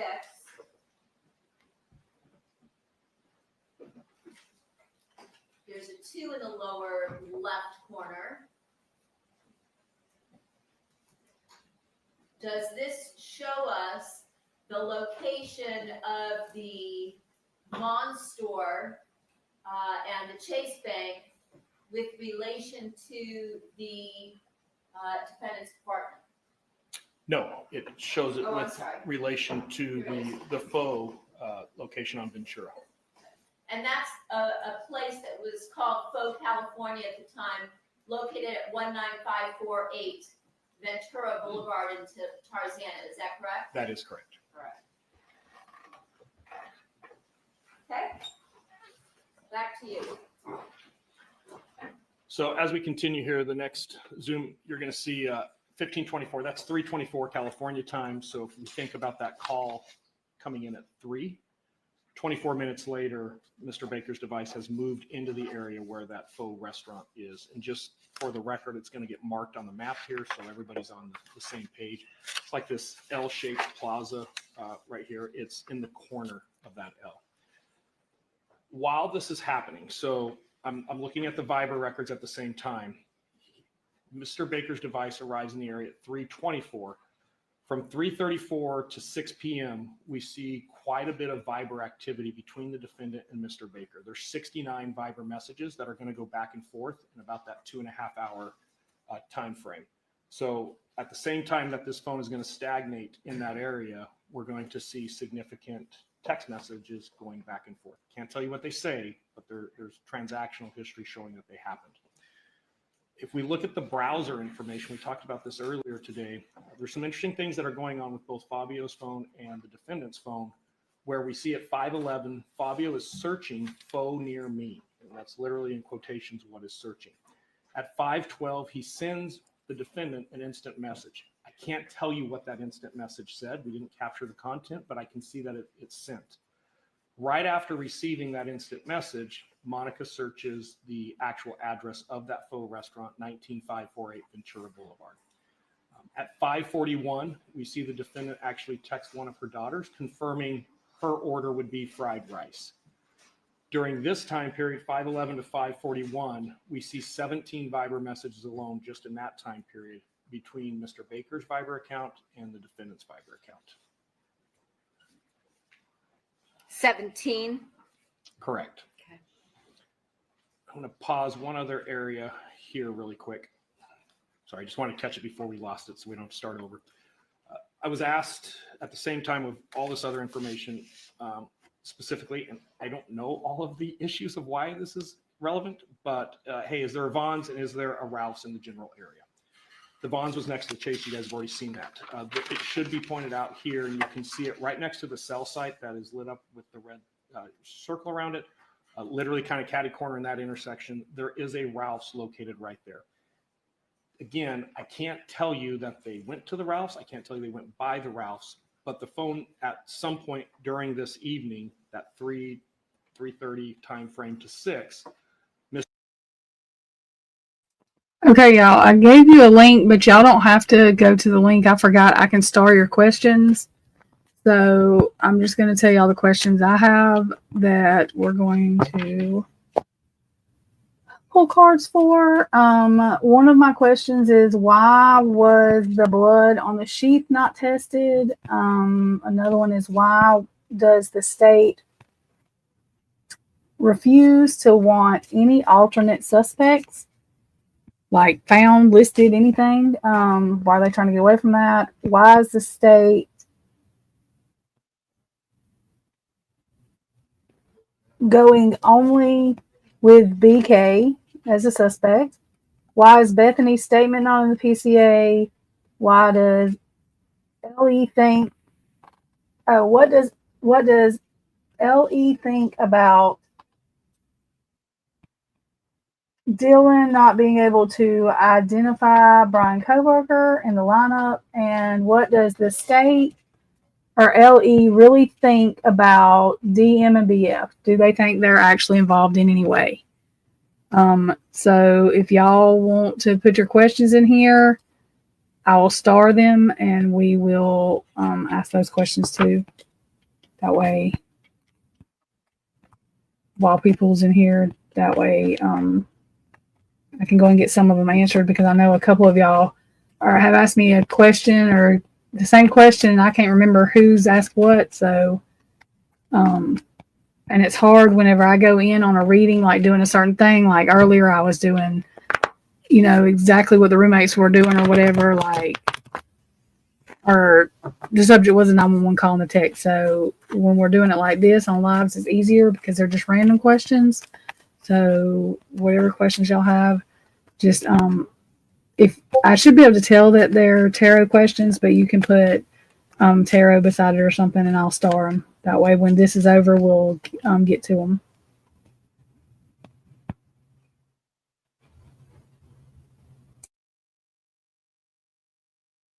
Mr. Baker's phone is using a cell site that's located right next to the Ralph's. It is about 3 business complexes down to where the faux restaurant is located. What's the next thing that we see? So we have green that popped up on the screen, and this is Mr. Cimentelli's device. We can see at 6:03, he's got a data connection. AT&T data connection, I need to explain something really quick. Very unique to AT&T. When that phone connects to a cell site for a data connection, it will hand off to other cell sites and other sectors, sides of cell sites throughout that connection to maintain the connection. So we're going to see this initial connection is on the cell site that's located right next to the faux restaurant. But as it zooms out, you're going to see a gray overlay. Gray represents handoffs. So the first connection is on the west side of that cell site. The next connection is going to be on the east side. What that tells me is that phone is arriving in the area and is still probably moving right around 6. Angel, ask him again because I didn't star him. I've called it like one or two of them so far, and then it dawned on me to just do it that way instead of having y'all go that link and all that because that's crazy. I forgot I could star him. So yeah, just ask him in here and I'll go ahead and star him.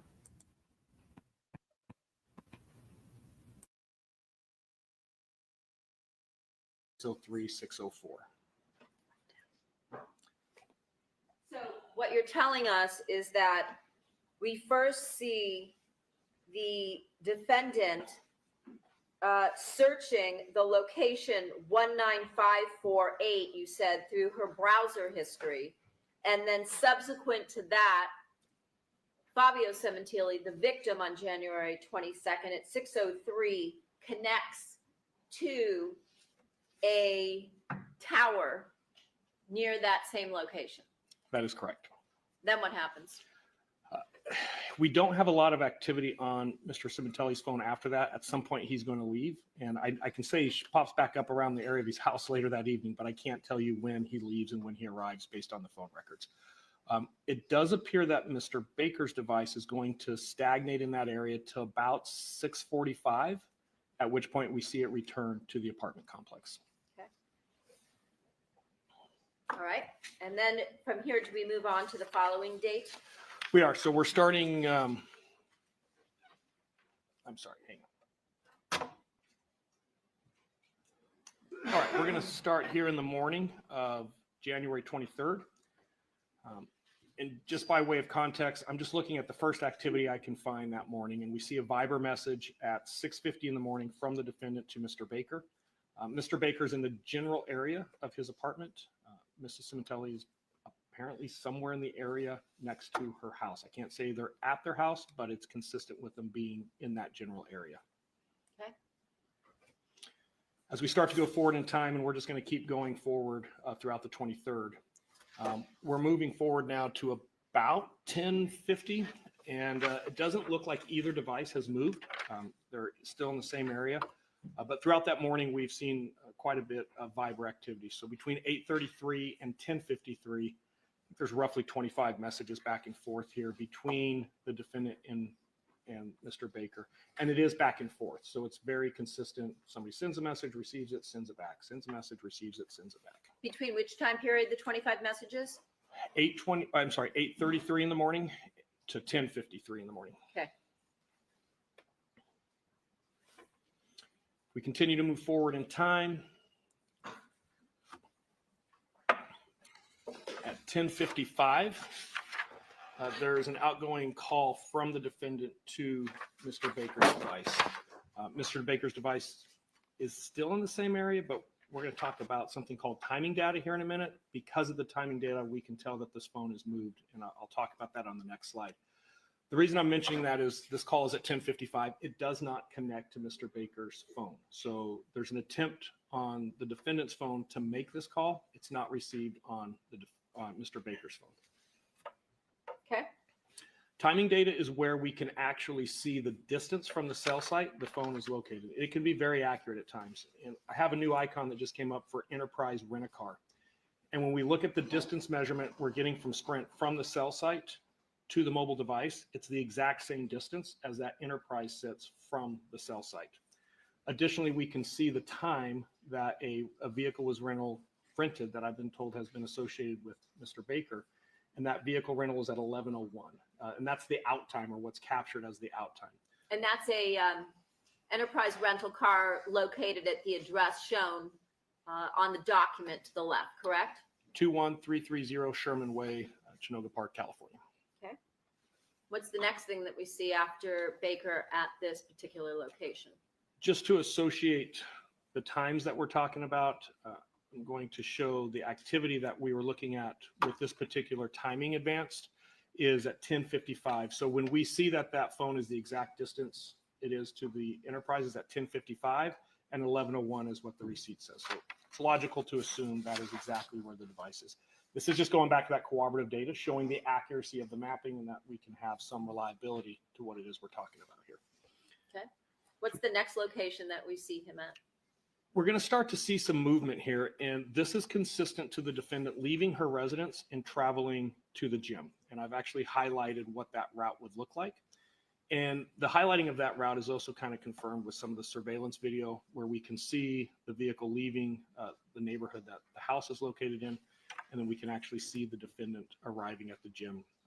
The handoffs that I was talking about before, we have those in this case, and we can kind of see the handoffs kind of give us a breadcrumb trail of that route. So in this particular case, we can get pretty close to saying this is the route she traveled on or very near to travel from point A to point B.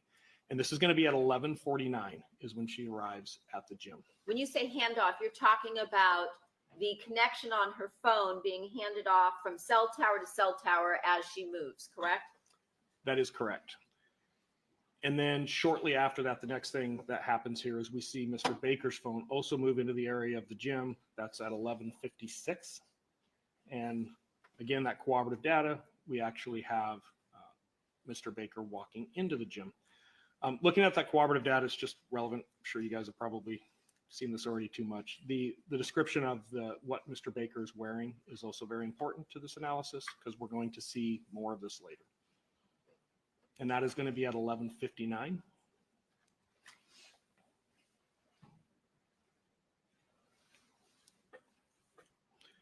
Going to move forward now to 12:48. So we went from 11:59 to 12:48 roughly. We moved forward about an hour in time. Mr. Baker's device is still in the general area of the gym, and we can see that he's now leaving. The time there is 12:43. Still wearing the black sweatsuit with like white stripes. When he goes out the door, it's 12:43:17. In a moment, we're going to see the defendant exit as well. So remember that 12:43:17. At 12:43:16, the defendant leaves. And we can actually still see Mr. Baker's feet outside on the sidewalk. So she is literally leaving seconds behind him.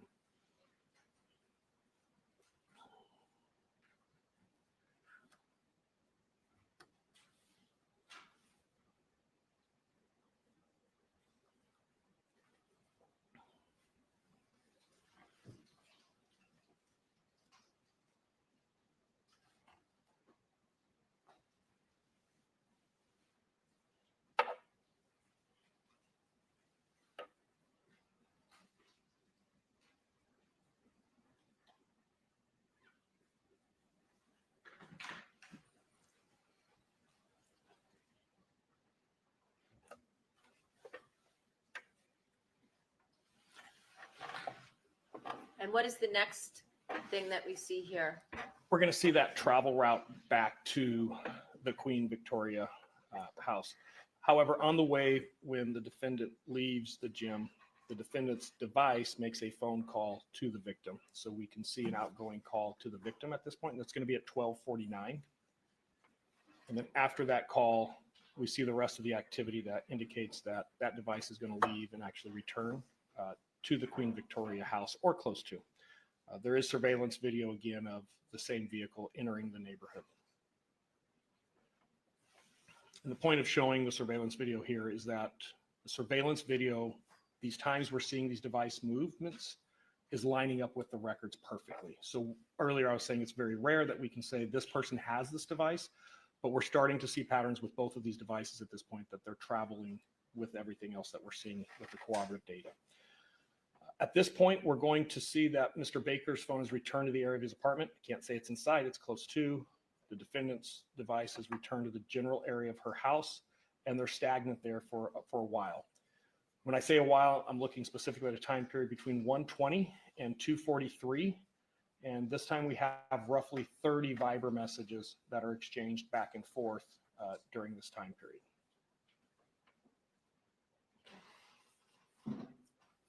So in about an hour and 20, 25 minutes, Correct. we have the 30 Viber messages. That is correct. Okay. Going to keep moving forward in time. Going to slow down some of these Viber connections as we start to go through this, and we're going to put a target now. So we've added the location of a target. Kind of see the overlapping of the two red circles at the bottom that kind of makes a little football shape in between those two cell sites. The target is located right in the middle of those two. And what we're seeing here is continued Viber messages between 2:45 and 3 o'clock as Mr. Baker's device is moving away from his apartment towards the target. Ultimately, we're going to see Mr. Baker arrive at the target. And again, just looking at that cooperative data, the phone arrives at the target in surveillance, the same time the phone records show it arriving. So we're starting to get this out. Whenever we see Mr. Baker in the phone records, it's matching at the surveillance, the rental car. We're getting a good feeling that Mr. Baker is the one traveling with this device on this day.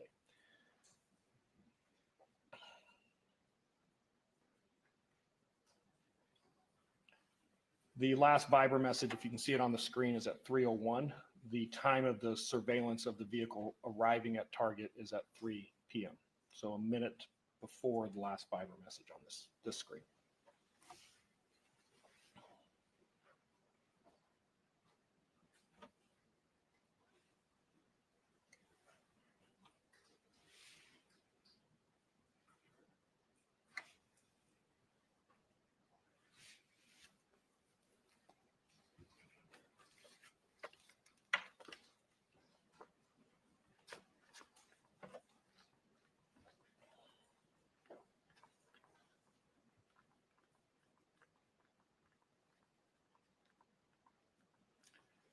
We see this individual walk across the parking lot towards the target. You're going to notice the black sweatsuit with the same white stripes we saw earlier at the gym.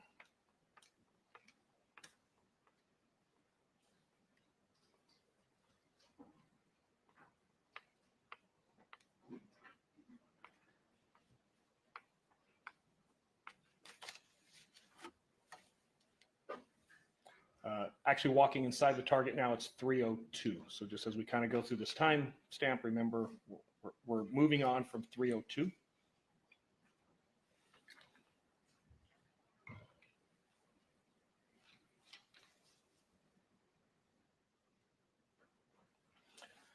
See another series of Viber messages between 3:10, 3:11, and 3:13. And at 3:19, we see Mr. Baker leaving. Appears he has a cell phone in his left hand as he's walking out there.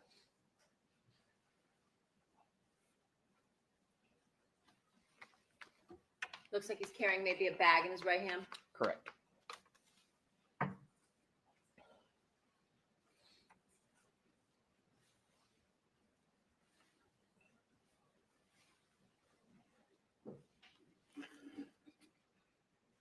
Now, when he goes to move here, it is hard to see. I'll be the first one to admit this. But if you follow it very closely and you watch this, he doesn't actually leave the parking lot. He's going to move to the back part of the parking lot, and he's going to park that same car in a place in the very back part of the parking lot and then just wait there. And we've moved forward in time now to 3:24.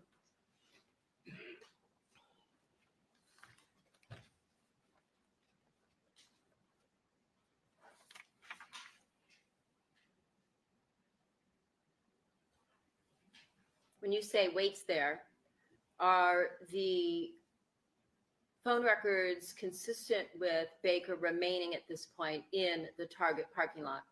It is. Moving forward to 3:26, we see the victim's Ford F-150 is leaving, but we see Monica's device is moving at the same time. So even though it appears to be the victim's vehicle, the defendant's phone appears to be inside of it because we can see multiple handoffs again that track with other surveillance of it passing the Ralph and then eventually arriving at the target. And I've got a little yellow line that represents that. At the same time of leaving the little guard shack there by the neighborhood, going by the Ralphs, arriving at target, we're seeing Viber messages at the same time back and forth between the defendant and Mr. Baker. There's somebody standing. I cannot tell you who it is. It's too far away to identify it. But there's somebody standing in the parking lot by a little store that's back there. And when the Ford F-150 arrives in the parking lot, this person appears to walk up to the Ford, and then I can't see that person anymore. They ducked down behind a car and low crawled out of the parking lot, got in the truck, or just evaporated. I can't tell you. But when the truck moves, that person is no longer in the screen. And again, do the cellular records indicate that Mr. Baker is still at the location? Mr. Baker is still there, and we know that the defendant's device just arrived.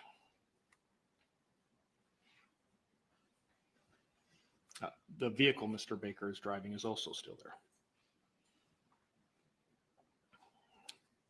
The Ford F-150 is going to park for a brief period, about 4 minutes, almost 5 minutes, in the back part of that parking lot. The devices, it is consistent with both devices being there. And as we move forward, you'll see some red flashes. I'm going forward in time, and you can see that red phone is still in the area. Ultimately, we're going to see some movement here. I cannot see people interacting, so I can't tell you what's happening there. But the vehicle, which Mr. Baker was driving earlier from the Enterprise, is circled in green. It's going to leave the parking lot, and we're going to see the F-150, the dark colored F-150 is going to move to a different parking lot or a different parking space closer to the target. And then we'll actually see the defendant exit and walk into the target. And this is going to be at 3:35. So we move forward in time to 3:35. Now, between those 4 minutes where the defendant is parked to the back of the lot before she moves her car to the front of the lot near the store, is there any Viber communications between the defendant and Baker, given that we know he's still in the lot? No, the next Viber message just came on the screen at 3:36. So as soon as she is parking her vehicle and we see the rental vehicle begin to leave the parking lot, that's the next Viber interaction that we get.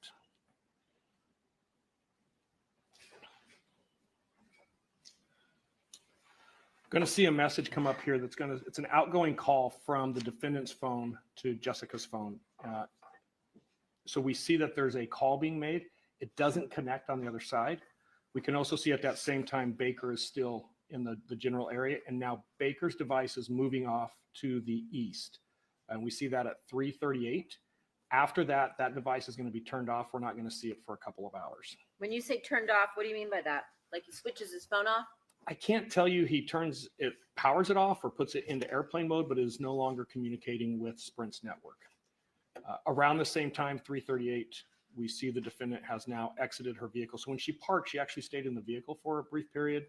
There was the Viber message, then the call to Jessica, and then there was the text message. So after that, we see her exit at 3:38 and now walking towards the target.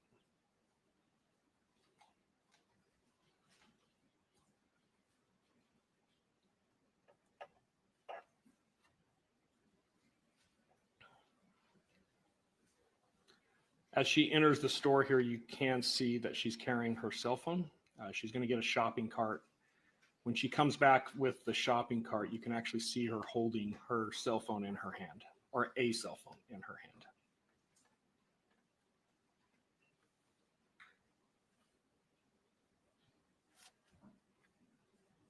In her right hand, that's kind of up on the cart right there, you can see what appears to be a cell phone.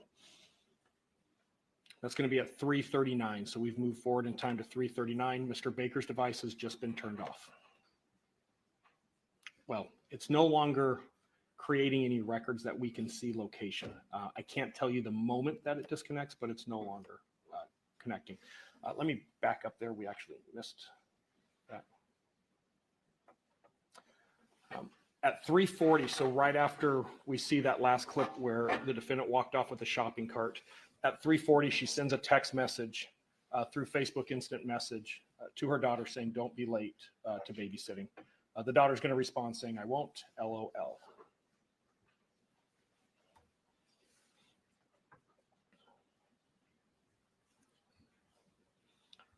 Shortly after receiving that, 3:47, we can actually see her daughter is now leaving. So text message, "Don't be late, I won't be," and she leaves.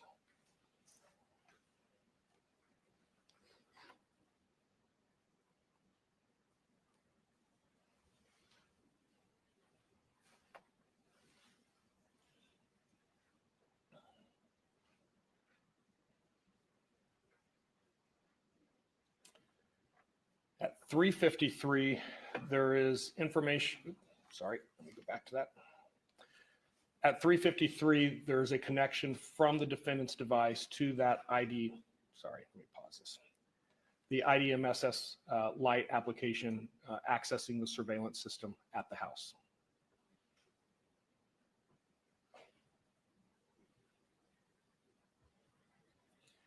At 4:18 is when we see the two individuals that are jogging up the street and enter the neighborhood.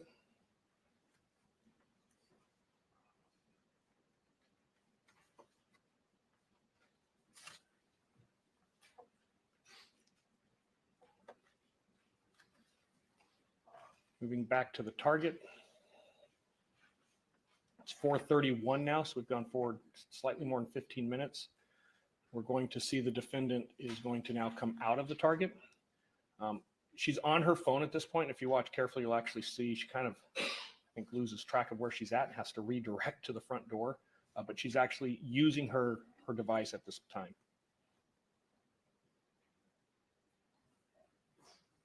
Bless you.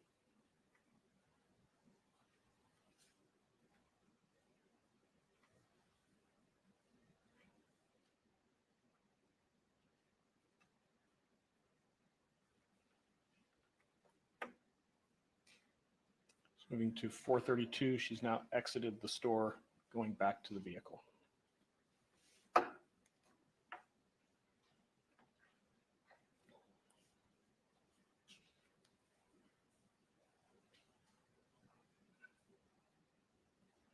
When you reviewed the extraction for Fabio Sementili's iPhone, did you note whether or not he had that same application for the home surveillance camera system on his phone? I don't recall. I want to say yes, because I think I don't recall the application itself, but I do recall a message he had received about accessing it when it first got set up. Yes, but after that, did you note that he did not have that particular application downloaded onto his phone?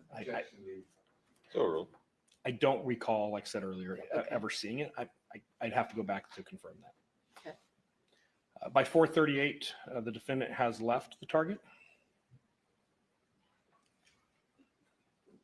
The lot. Correct. Driving eastbound, and we're actually going to see that same vehicle get picked up on surveillance by the Ralph's surveillance camera. That's at 4:41.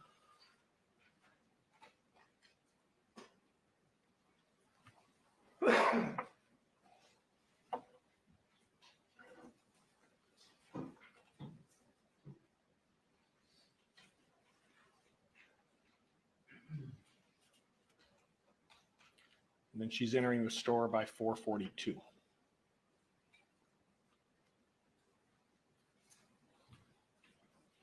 At 4:46, she's going to send a message to Mr. Baker via Viber. And by 4:52, she's leaving the store.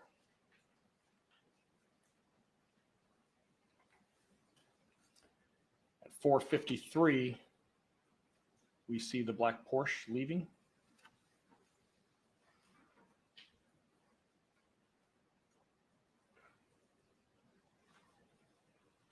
Just before 4:53, the black Porsche leaving at approximately 4:50.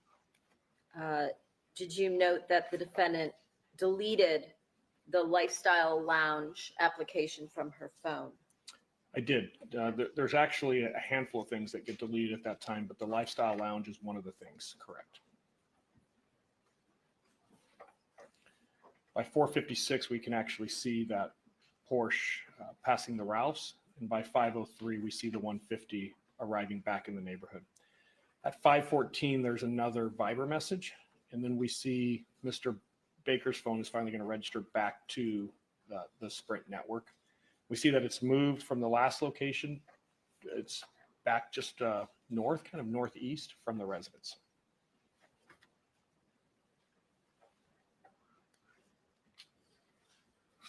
That's going to be at 5:12.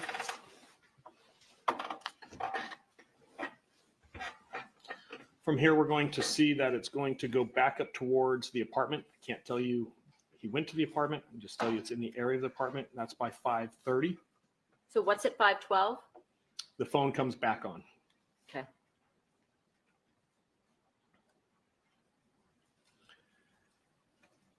As we start to move forward in time, we're actually going to see the phone moving off to the east. This is going to be around 5:46. Right around the same time, there is a traffic stop of the rental car, which Mr. Austin was identified as the sole occupant and the driver. So that is consistent with what we're seeing in the phone records of now Mr. Austin being in the vehicle that's tracking with the phone. So whether the phone is in the vehicle or the phone is following in very close proximity, Mr. Baker's phone and Mr. Austin are tracking very close to each other.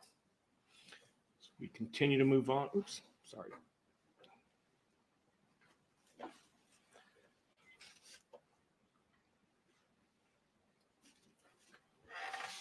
Moving on to about 6:10. Now we can see that phone stagnated there for a little bit for the traffic ticket. We're now going to see that device move off to the east, kind of northeast, and it's going to land in this industrial center. Realize it looks like just a bunch of red overlays.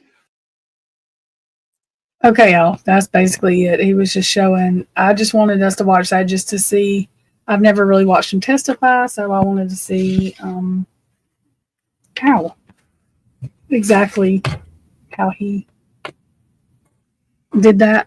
Okay, I have to go pee real quick, so I'm going to put on background music for a second, just so it's not like dead ass quiet.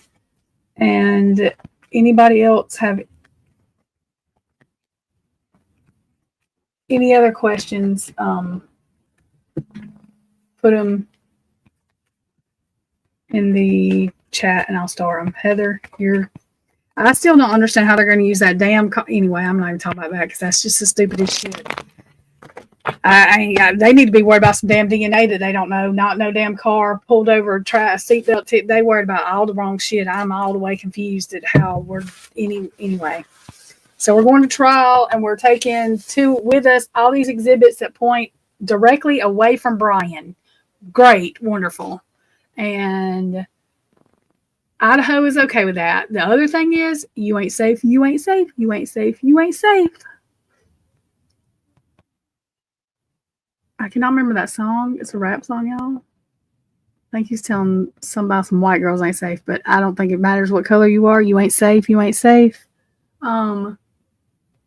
The DNA that's on that knife sheath, the blood DNA, they're still unidentified. They're still on the loose. They are not in jail. It is not Brian Kohberger. Beep, beep, bitches, as Miss Potts says. It is not Brian Kohberger's DNA. You are not safe. The man they have in jail, his blood DNA is not on the knife sheath. Skin cells. Now, you can make up your mind. Which would you rather run into? Somebody's skin cells or somebody's damn blood DNA with the rest of whoever, whatever other blood. So I'm just saying.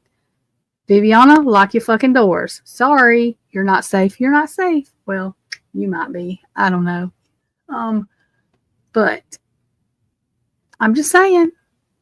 University of Idaho, a great place to send your kids. There is somebody running loose that has unalived 4 kids, but go ahead, send your kids there. The police will take care of it. They just have a lot of unknown DNA in this crime. I have to go pee. That's all I have to say about that. Give me just a second. Oh, yeah. Y'all post your questions if you have any, and I'll star them. But I just need to let everybody know, you ain't safe. You ain't safe.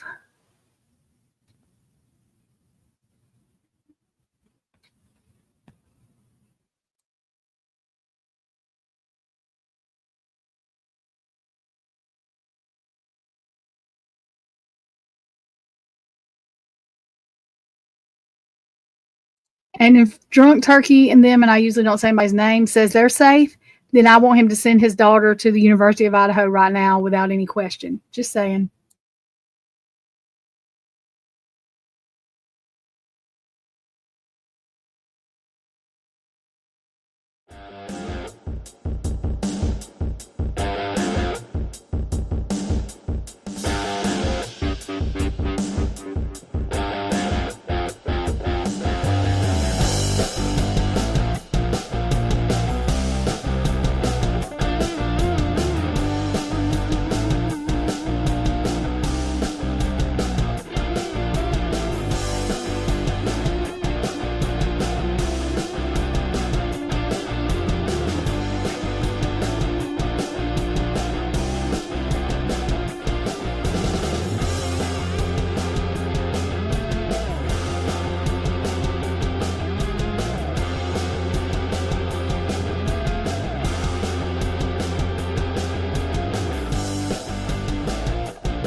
Okay. Sorry, y'all. I have a kidney stone and it's being a brat, and I need it to come out. Hell, hang on.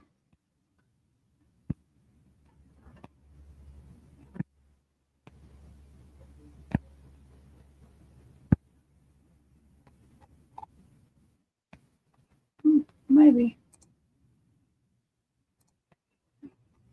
Okay.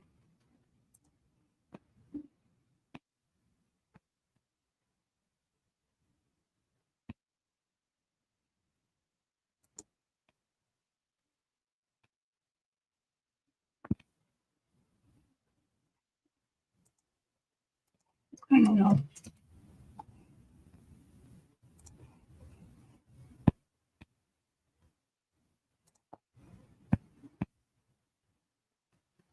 Okay.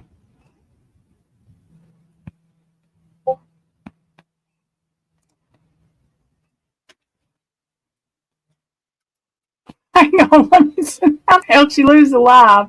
Wait a minute. Lord have mercy. Hang on. Hell.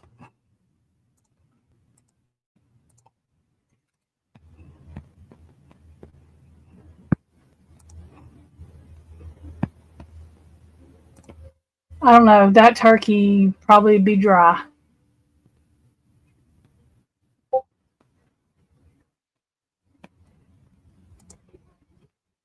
Hang on, Christy. She lost the live. I had to send her the link.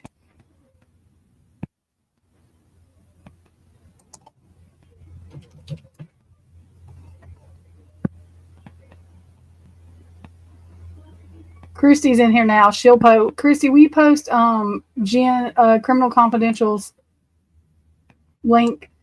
Christy's better at it than I am.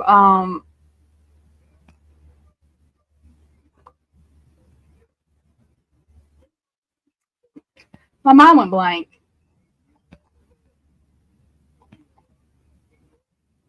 She was posting links. She got all of them except hers. That's when she got kicked out of the live, she said. Carla, I can't never post links. Christy does it. She's a mod everywhere. I'm a mod. I'm glad. She has her phone. I use my computer most of the time, and I can't. I have to go find a link. I'm gonna need to post them all in one place and save them, like on a Word document or something, so I can just post them because I'm not good at it. That way, I have a list of them. Okay.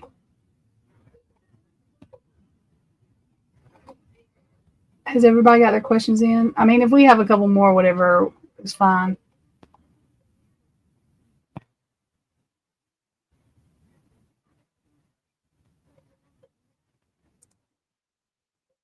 Heather, that's all they have. I mean, I don't even want to, I can't. I don't. Again, how Idaho is not outraged, I'm confused. And how people in his chat were talking about, I don't know what the hell they're talking about. I've got thumbnails. I'm telling y'all, I literally go to the little 3 tabs and say, don't show me that shit no more. As soon as I see something that says Brian Koberger's DNA was on, don't show me that shit no more.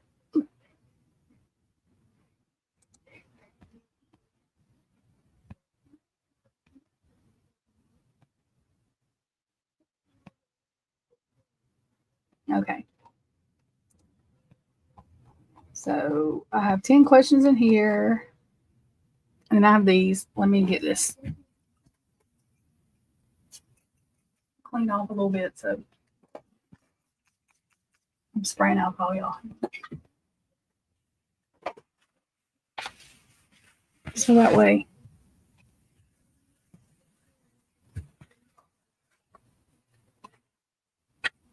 I'll put my cards on the dirty ass table. I should wipe the top more off.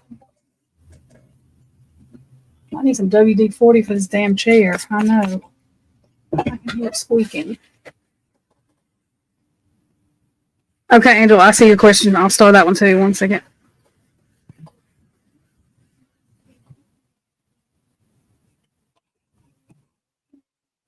Oh, I've got it starred. I'm an idiot. I'm sitting here talking to her and I'm looking at the starred questions. Duh, dumbass.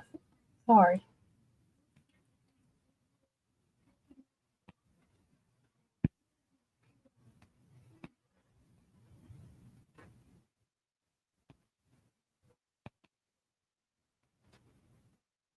Yeah, that's what Christy does. That's how she does it. Okay.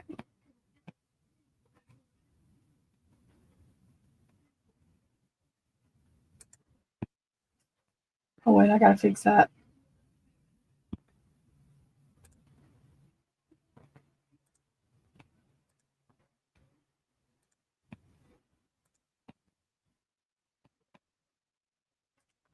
Hang on it.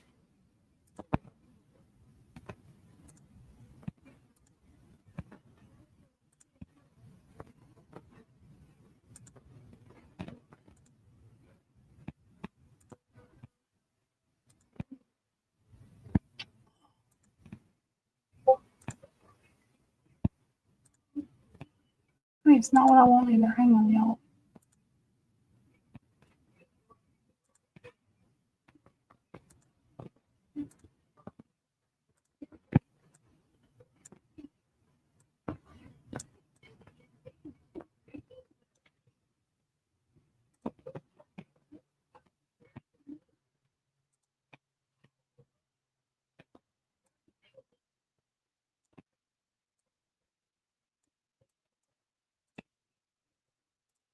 Okay.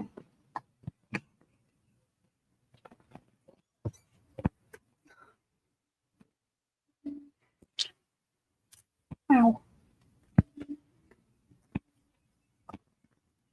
Of course, am I using? Okay.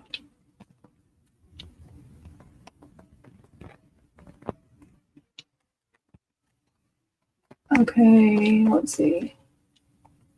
What did Heather say?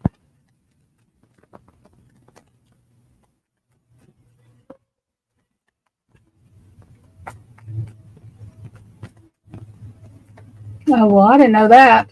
Well, alrighty then. Yeah, they usually have good um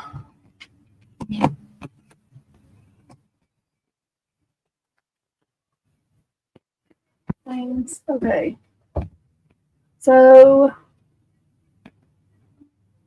we're gonna start with these. I don't know if Minnie's still in here or not, but if she's not, then we'll tell her what the answer was, or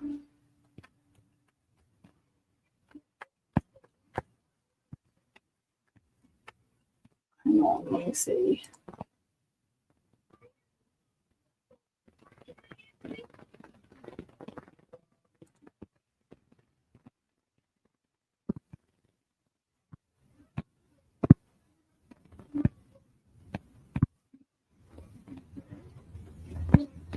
Okay. Okay, so Minnie's question, that is not a damn, I lied to y'all. That ain't a question. That was, I don't know why the hell I started that. The dingbat. Okay.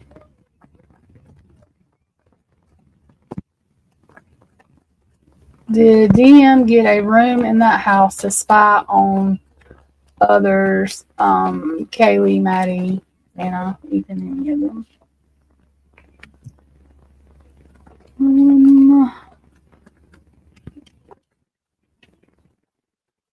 Um,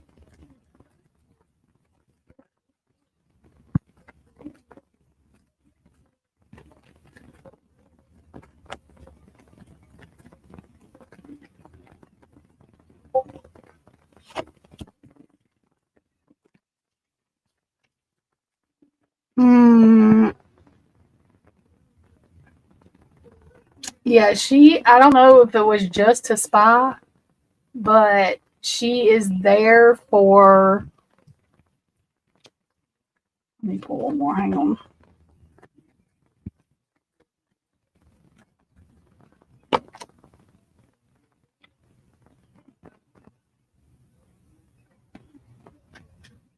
Hmm.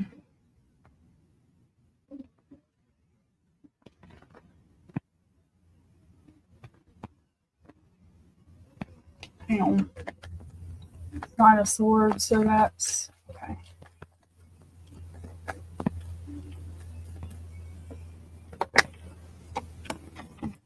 Nine of Swords too, so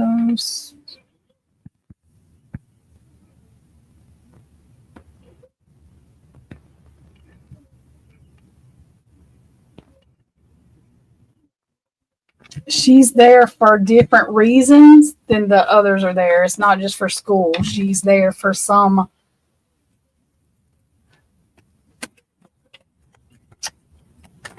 alternative reasons.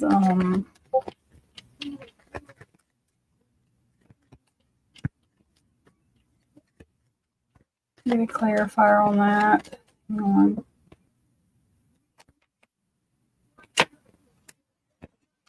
Well, DRUGS, so that's one of them.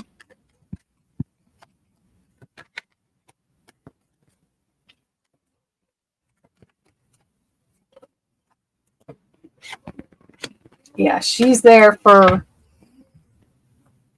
organizational reasons. That's what I'll say with that. So yes, it could be to spy, could be any of that.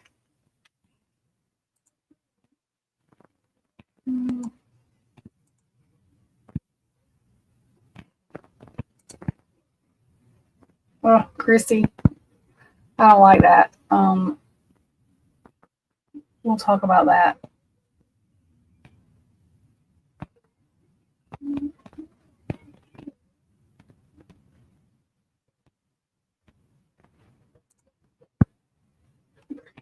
We'll talk about that in a minute.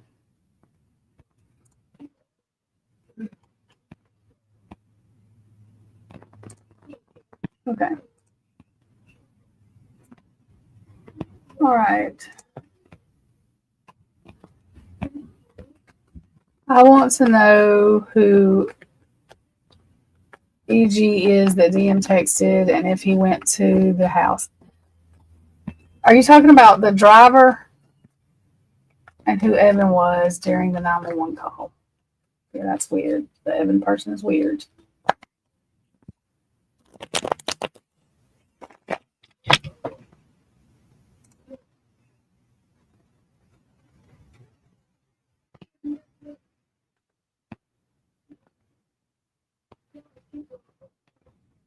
Christy, they're going to have to give you some medicine.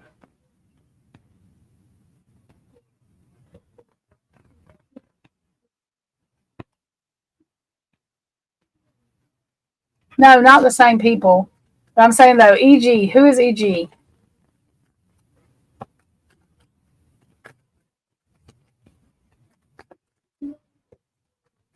Does Excedrin migraine help, Christy?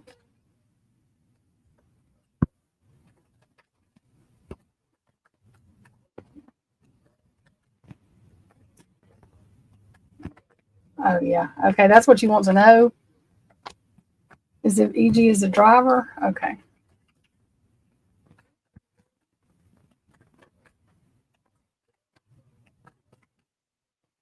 Yeah, I had a migraine when I got pregnant with Calvin, and I've had one or two. Shit, I'm messing up my car. Did y'all see that? I'm been my car in the hell and back. I've had like 2 or 3 since then, but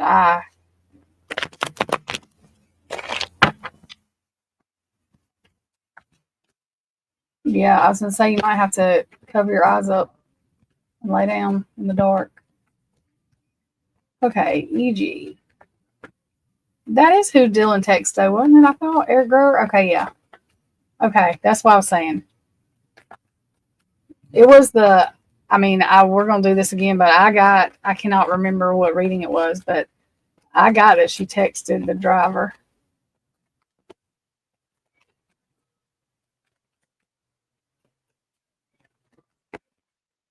Okay, so Eric Gower. Why was Dylan texting him?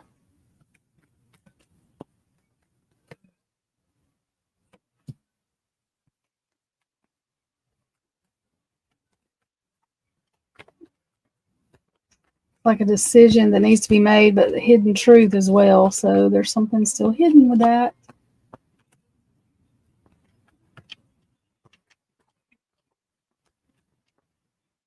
something pertaining to the girls, because the Three of Cups, whenever I'm reading about the girls, are always the girls.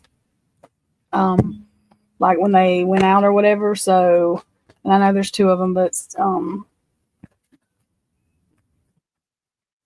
so some kind of hidden something, a decision that needed to be made. There's still a hidden truth. There's still something hidden on it. Something about the girls.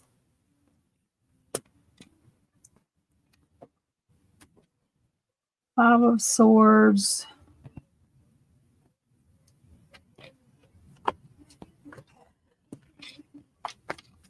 Queen of Cups. So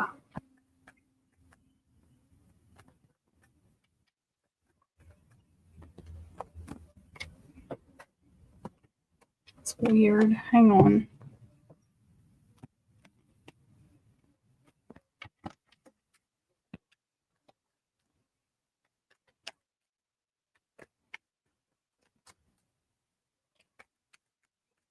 Did they say Evan was there, or did they say him, like when he was on the 911 call, meaning to say Ethan? I wonder. Or did they say like somebody named Evan was there? Okay. Clarify for Queen of Cups, because I know.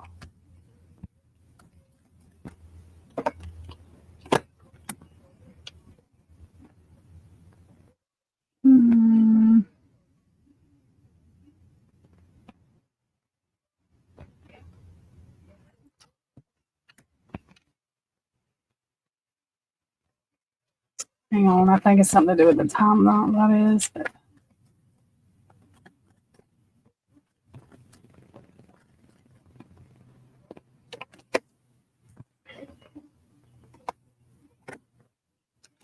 yep, something to do with the timeline. So there's still a hidden truth about this, but she texted him something about the girls. Five of Swords is like conflict, a battle you need to win at all costs. It doesn't matter. So she needed whatever this hidden information is she's getting about the girls. I'm not real sure what it is.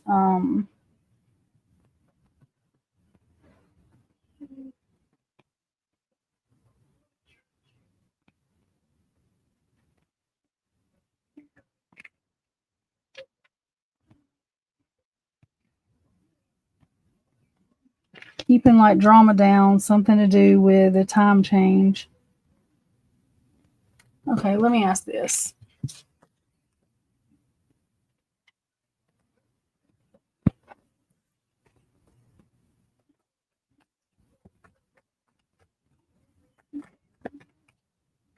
What did Dylan need to know from Eric about the girl, about Kaylee Maddie? What information was Dylan texting Eric to get about Kaylee Maddie?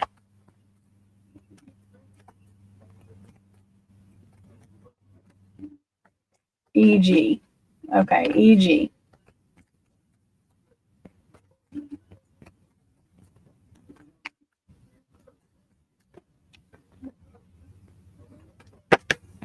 I think it is, but okay. E.g. What did Dylan text E.g. about concerning Kaylee and Maddie?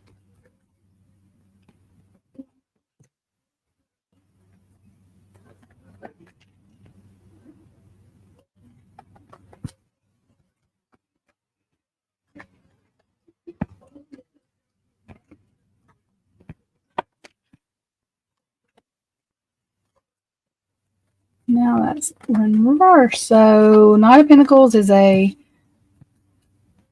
slow, loyal energy. I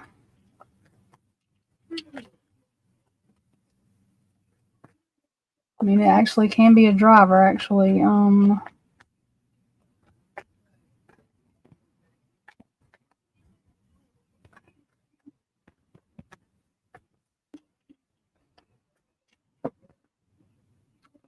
Hang on. Wait a minute.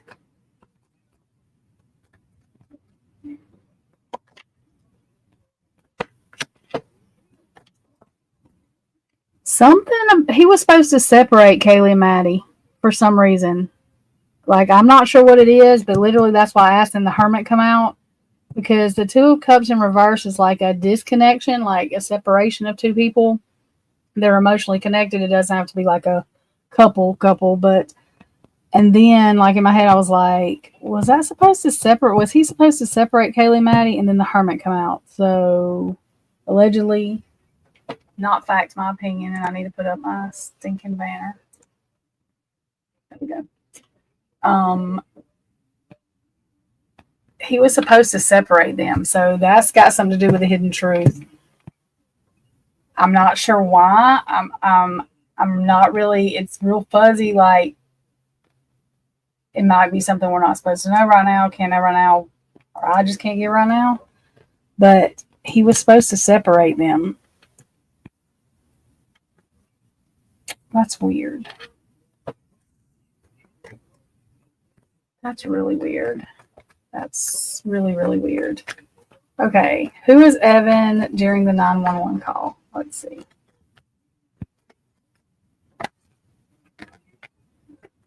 Who is Evan during the 911 call?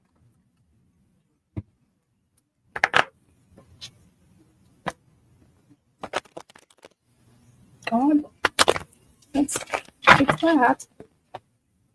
Okay. Who is Evan that is there during the 911 call?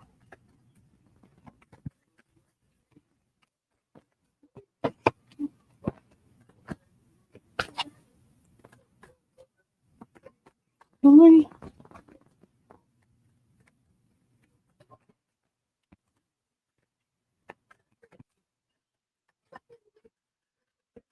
Someone that, hang on, someone in that house don't really. Ten of Swords.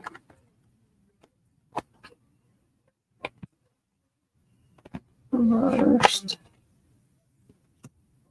Seven of Cups. So that's like illusions. Whoever it is, they don't trust them. Because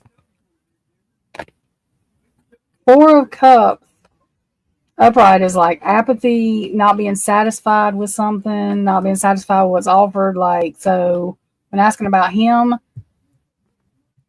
and then Ten of Swords reversed is like a heavy burden that you're not putting down. It's just way too heavy. So they're somebody that they are not fond of.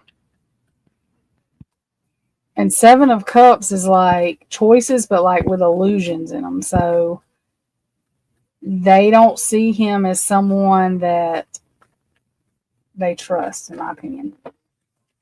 So whoever he is not. I don't know if they called him over there or if he was there, or if he come over with somebody or what. But they don't. At least the majority of the energy in the house don't trust whoever that is. That's weird. That was really weird. I just got weird energy off that completely. Okay. Was Dylan? Okay. Well, we kind of answered that question already. He was supposed to separate them, so I don't think he's supposed to pick up the DoorDash drive order, but we'll ask about that in a minute too. Right.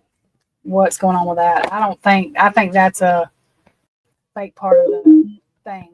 I don't think DoorDash is really even, I don't think there was DoorDash for real. But that's just my opinion. Why didn't Bethany answer Dylan's call but replied to the text? Okay. Angel, are you still in here? Are you talking about whenever Dylan was calling her freaking out? I take it that's when you're talking about. Most of them don't answer the calls. They just reply to text. Okay. Why did Bethany answer Dylan's call did not answer Bethany? Why did Bethany not answer Dylan's call, but return or reply to her with text.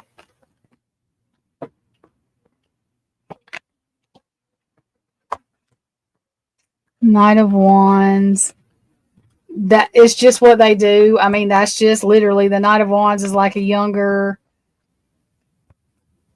person with fire, passion. I mean, just, communicative, but that's just how they communicate, basically. That's straight, like, literal answer I got. She just didn't want to talk on the phone. They just usually text. So they don't ever answer their phones. They always text. Have we been lied to about the timeline? Well, have we been lied to about the timeline? Please remember this is all alleged, not fact, my opinion. Y'all, I'm not even looking at the chat. Hang on. Sorry. I mean, he could be the DoorDash driver, Heather. I just don't think the DoorDash is really real, like, He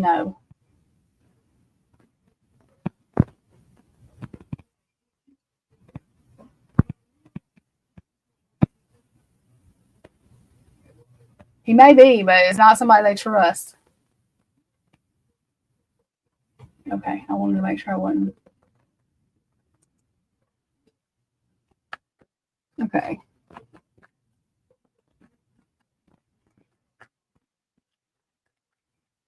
What?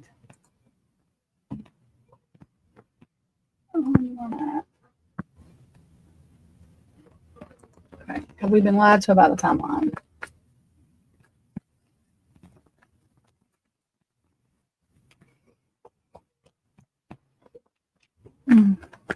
Well, yeah, we've been lied to about the timeline.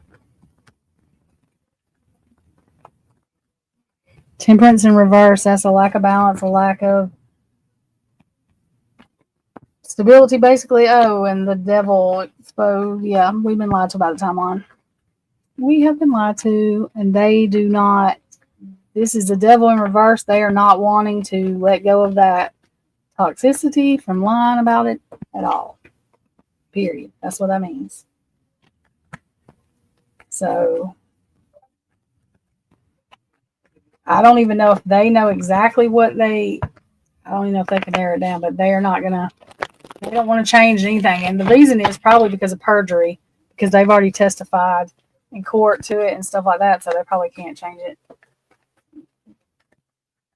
Okay, is BK part of an undercover investigation in the area?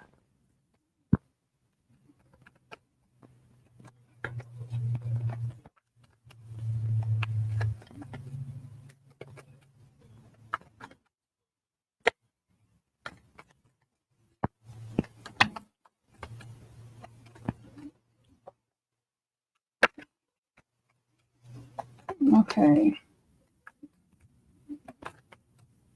BK part of an undercover investigation in the area.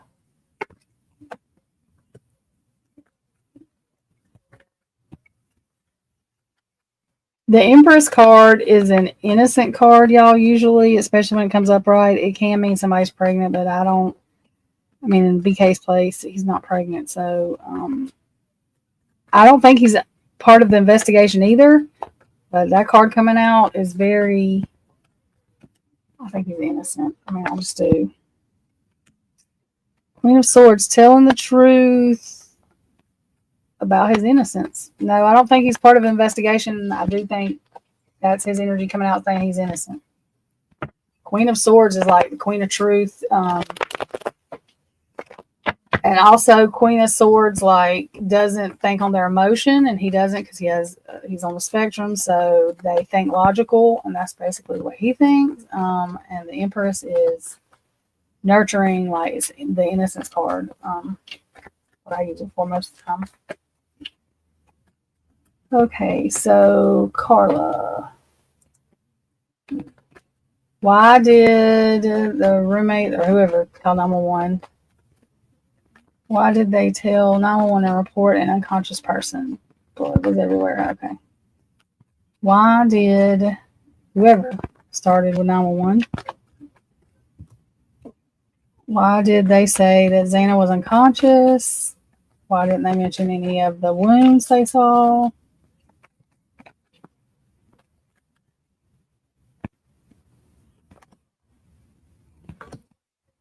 Queen of Wands,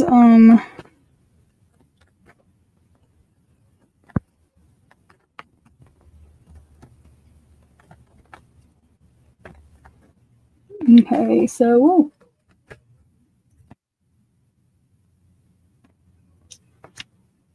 Queen of Wands. Making a choice about the situation. Well, coming up with a narrative about the lovers. Creating a narrative, creating a story. That's weird. Hang on. Give and take. Quite literally, because it was rehearsed, y'all. Allegedly, not facts, my opinion. That's exactly what that looks like to me. The Queen of Wands is someone who is social. She is just that kind of energy. Let's see. Now please have confirmation.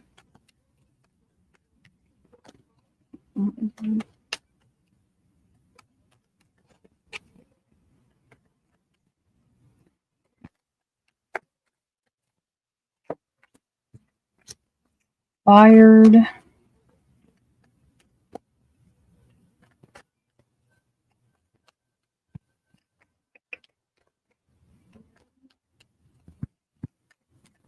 Yeah, it was just party in reverse. Yeah, it was the narrative they come up with. That's why. I don't know how they thought that was going to help them at all, but it's like kind of like that's what they were told to say or whatever. Okay.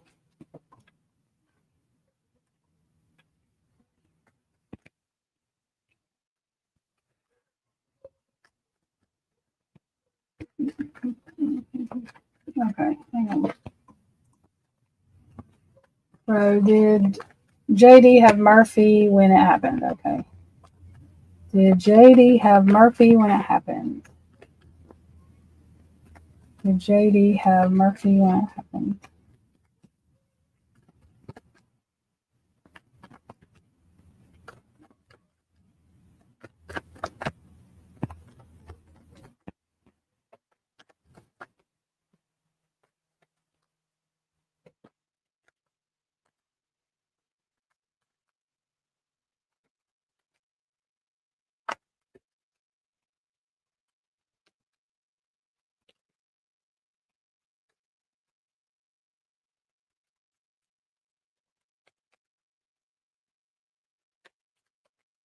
Okay. So, full cycle. King of Pentacles. Look, literally persons with their dog. Once everything was completed in the house, then he got the dog. That's what that says to me. So it wasn't before. No, I think it was after. Allegedly, not fact, my opinion. How did Emily know about the intruder prior to the 911 call? You know about the intruder prior to the 911 call? Let me show these messages, y'all. Viv has a white truck. That's great.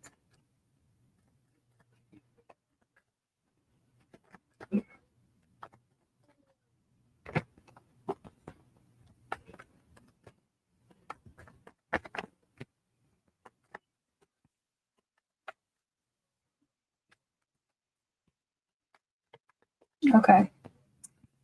How did Emily know about the intruder prior to the 911 call?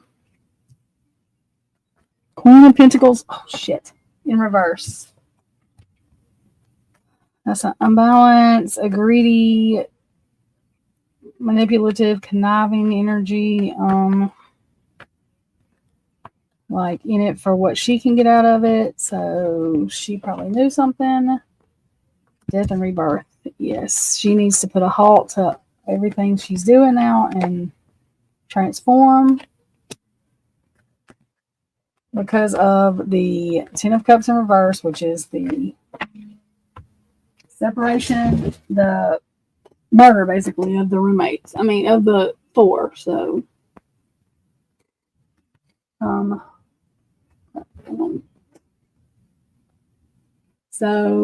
allegedly, not facts. In my opinion, she has some kind of information about something that she's not sharing, and I could be wrong. I'm just saying what I'm getting.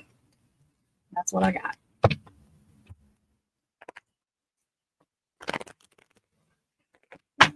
Well, I know, and Viv feels so safe there, and if they're feeling safe, then to me they're protected or something, because I would not be feeling too safe. Just saying. But that's just me. Okay.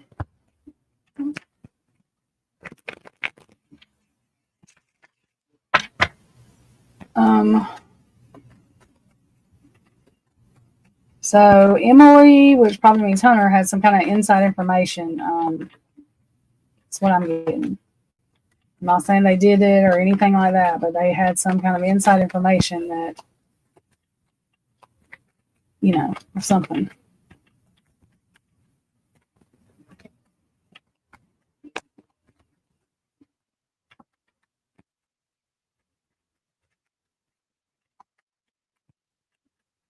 Okay. I guess the next one. Hang on, y'all. Or is that all of them? Okay, that's all of these. If y'all have some more, let me know. I'm going to answer the ones that I had. Why was the blood on the sheath not tested? Why was the blood that was on that sheath that's unknown male, whatever, unknown male and female, whatever they are? Why is all this blood DNA on the rail, on the sheet, all of that not being tested? Ace of Wands in reverse. So they don't want to know. They don't want to find out. They don't want anybody to find out. They are blocking. Why? I mean, I think we know why, but overpowered, over abuse of power somewhere. So someone has got power over. I mean, in the prosecution, it looks like someone's running it. Someone's running the show from behind the scenes. Yep. Six of Wands in reverse. So celebrating privately, or not celebrating, but being private about it, not making a big deal about it. Can I please have a clarifier for what I just read? Oh, look, there's a card with a knife on it. So, okay, that's good enough for me there. Jeez. Okay.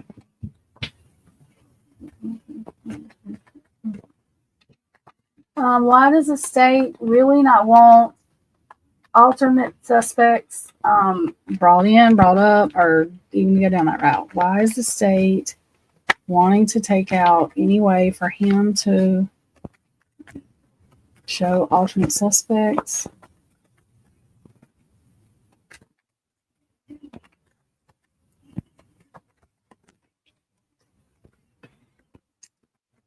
Ace of Pentacles in reverse, so that's like taking back an offer.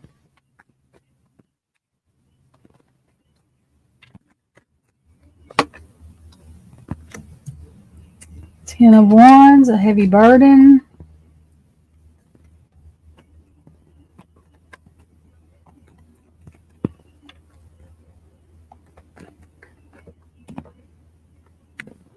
Heartbreak.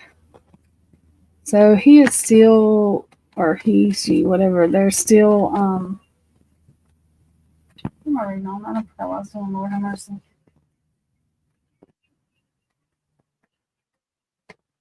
Oh,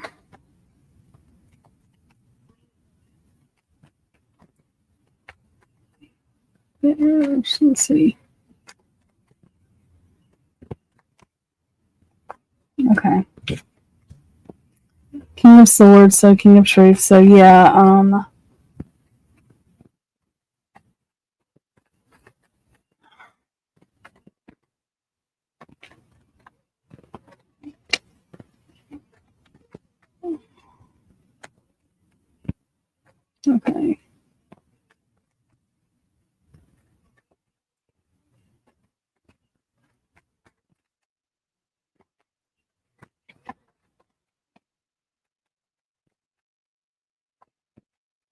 Okay. So, is that?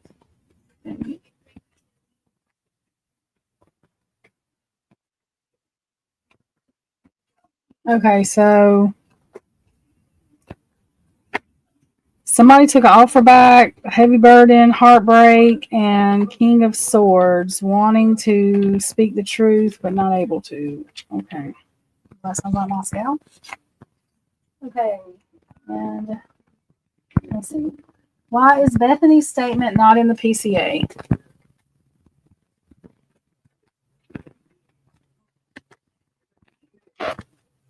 Why is Bethany's statement not in the PCA?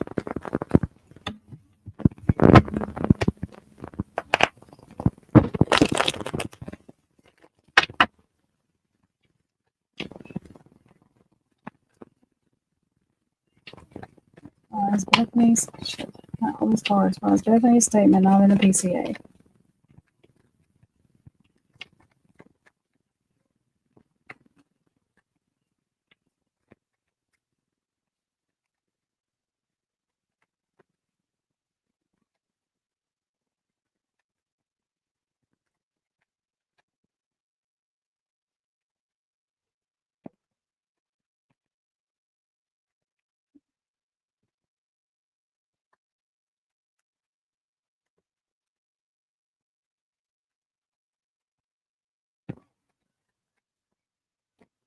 Okay. All right, y'all. So Bethany's statement not in the PCA.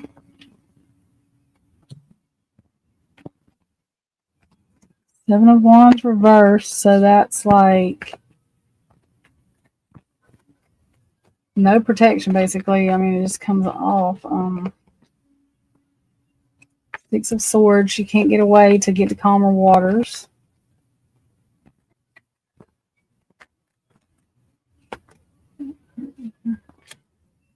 Eight of Coins or Pentacles upright.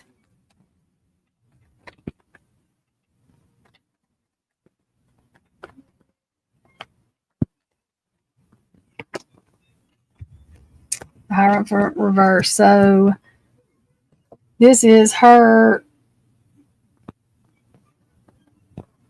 not standing up for herself.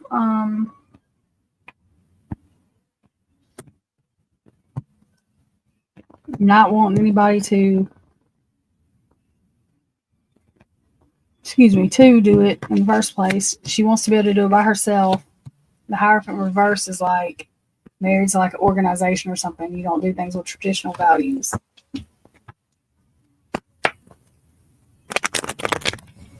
Okay. So why did Ellie think about, what did Ellie think about DM not being able to identify Brian Coburger?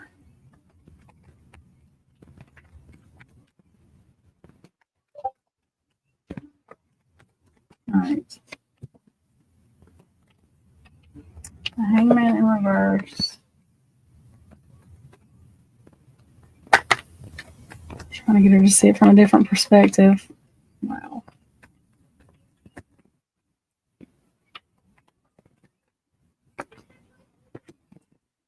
King of Swords, King of Truth. Well,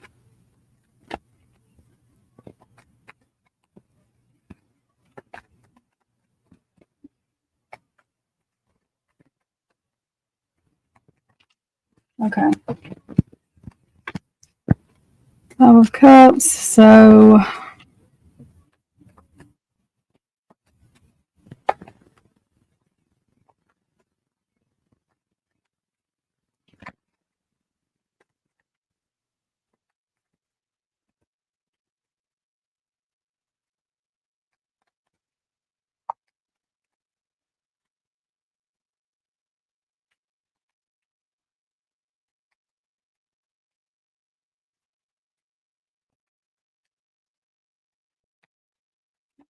all right, hang on, y'all. That's the Fool. So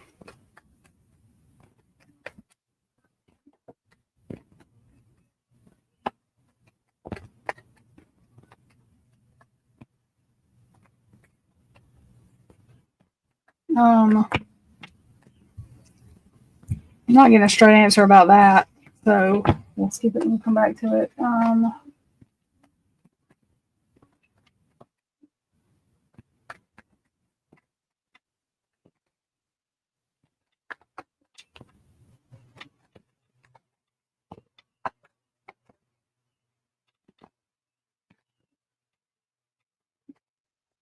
Okay, hang on, y'all.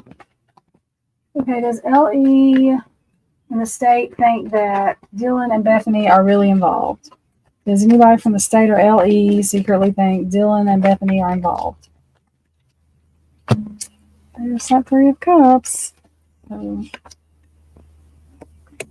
Five of Pentacles in reverse.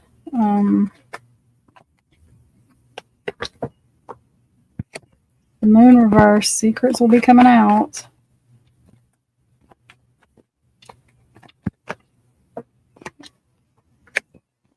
The Hierophant is like the commitment card. The one I use is the going up to heaven card. Those come out. Though. Hang on.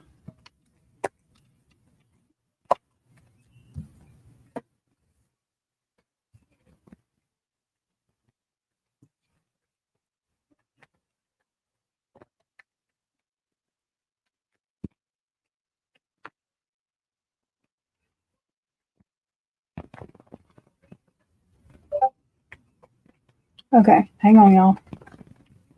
Okay, now. So, let me put these back up. What does Ellie think of Dylan and Bethany? Dylan and Bethany, Dylan and Bethany, Dylan and Bethany. And the state. What do they really think? But subconsciously, there's a one-sided debt somewhere. You're trying to heal, to move on, to get over.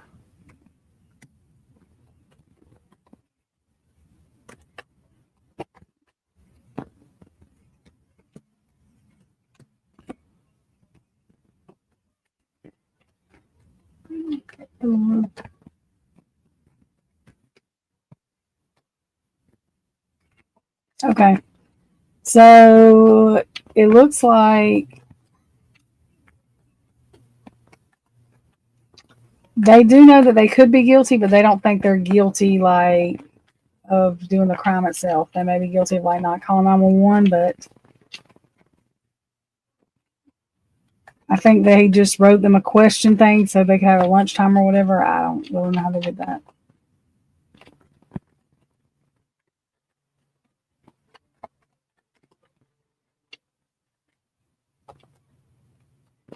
Okay. So that's what I got with these.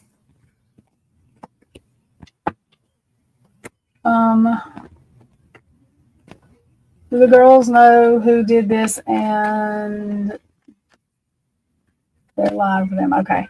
Does Bethany and Dylan, or let's do it this way. Does Dylan know who was in that house committing those crimes, even though she's telling everyone she didn't? She don't know who it is. Does Dylan know? Does Dylan know? Yes, she knew. Did Bethany know? Then Dylan is ran by the emperor, so did Bethany know? Did Bethany know? Yep, the devil. So the emperor and the devil. So yes, I think they both knew.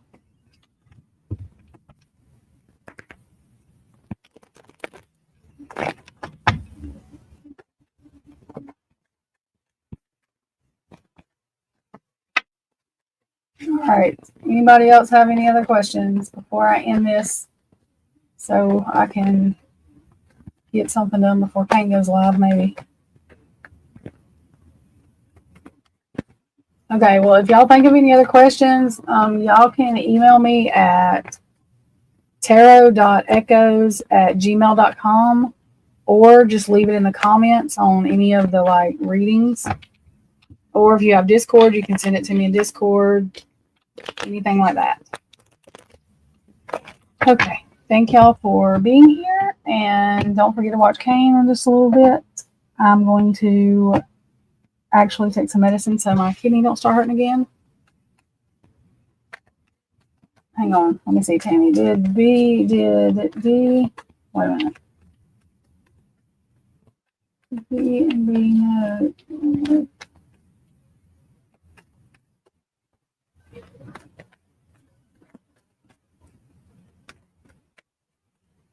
So are you asking me if Dylan and Bethany knew that they were supposed to be unalived or just supposed to be roughed up, right?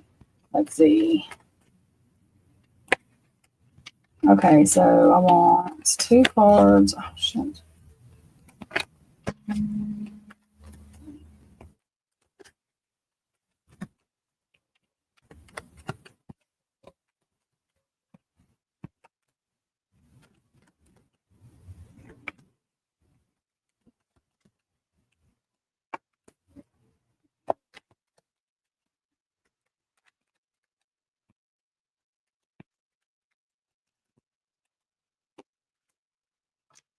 Okay. Stopping movement, assault, and they just didn't care. Honestly, they thought halfway was going to be a roughing up, but they didn't care. I mean, you know what I mean? Like, clearly, because they didn't call 911 with nobody answering. They didn't really have it in their head whether it was going to stop there or not. I don't think they even thought that far in advance. Hold on, let me get this card. Of course, the intuition card comes out.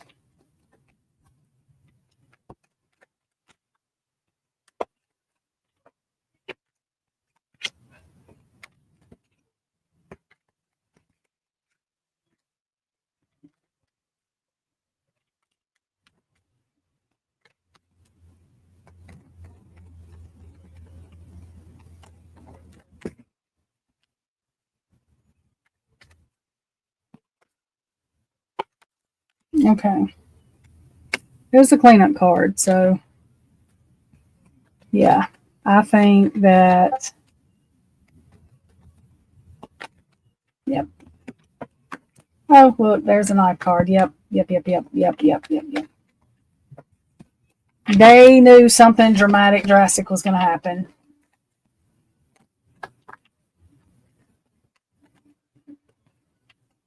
Yeah, I think BF knew as well.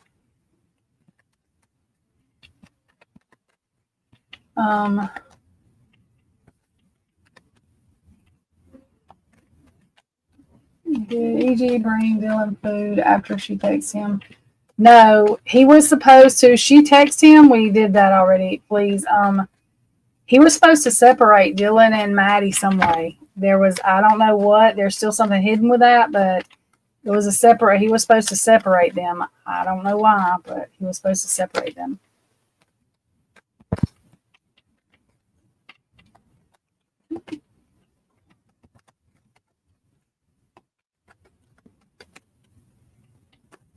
Yeah, she knew. They knew. The devil card come out. They both knew. Looking, the trash card tried to come out, the landfill card. So they both knew. I'm not going to say that they both like literally thought they were all going to devil exposed. Yeah. They knew something bad was going to happen. I mean, like I said, at that age, they're probably not thinking all the way that was actually going to be the ending result of it. But as you see, they didn't care. I think they had got orders from whoever after the person left or the people left or whatever, or still there, whatever they were doing. I think more orders come down the line for what they need to do next. And that's why we have the 8-hour delay, but that's just my opinion. Was Dylan told to lure Kaylee back to Moscow?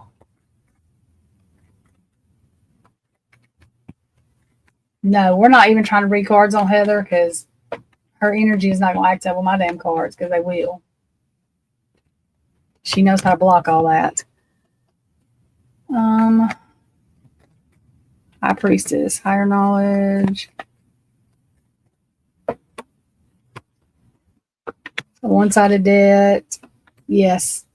Yes, she was told to help get Kaylee back there some way or another.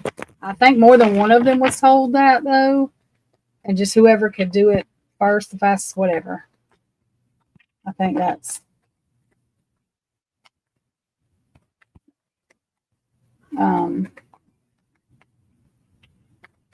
yeah, I'm not sure what was going on, but is Heather real? Yes, Heather's real. Will one of them in Moscow crack and tell the truth? Let's see.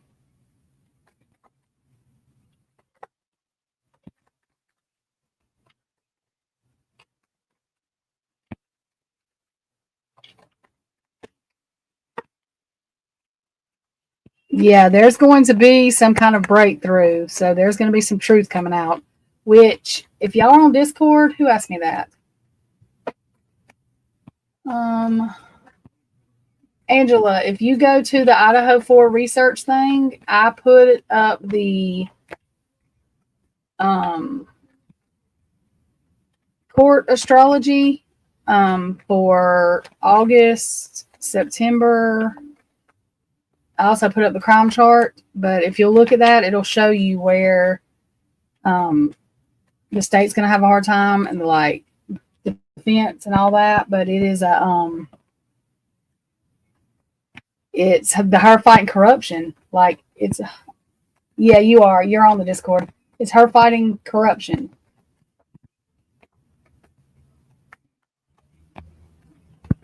Oh my God, Heather.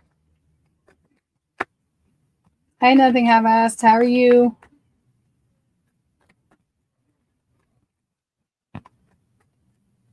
Yes. Yes, it's on Discord. It's on Swamp's Discord. And I will tag you in it in just a second, Angel. That way you can see them.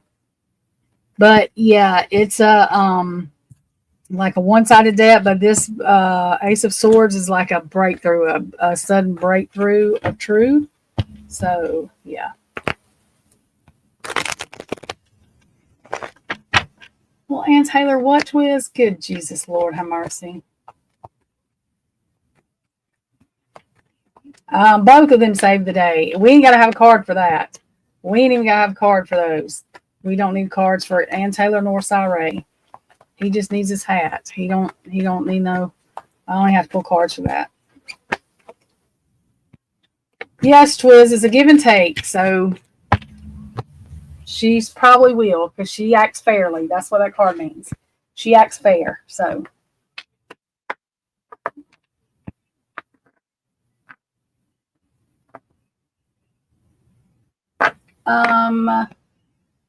The way you know if you're an old soul is if you feel like you've been here, like done this deja vu thing before. If you, a lot of times people lucid dream some and feel like they've been back in the 20s or back in the 60s even or whatever. If you are connected, like spiritually, no, I'm not talking about with the Bible or anything. I mean like literal spiritual. If you can ascend yourself real easy, Heather, she is an old soul. It is kind of like by the time you come here and you're an old soul, you kind of know that the way around spirituality and stuff. Yes. They're gonna crack. That's what that Ace of Swords was, and that's all in the astrology for the months. I've got to finish doing the October, November, I think, but yeah, it's all in the astrology too. But yeah, somebody's gonna mess up, crack, do something. Anne's gonna be fighting corruption, a lot of it. I mean, that's literally the astrology is all over that. That's all it's about, basically. It's corruption. Yeah, new souls do fall for like organized religion. And most of the time, newer souls will go all the way through their lifetime organized religion, never really asking questions about it. Not trying to offend anybody, I'm just telling you. Karmic relationships, like, I'm not talking about that now, but anyways, soul contracts, example today, me and Christy were talking. I think Christy's an old soul too. This morning we were talking about something completely not what we ended up talking about. I don't know where she has a headache, so now she's not in here. But let me see how to explain this to you. She exactly figured out what the hell was going on. And so did I. Like, we read each other's energy a lot.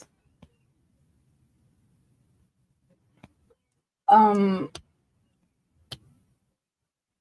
can't exactly talk about it right this second, but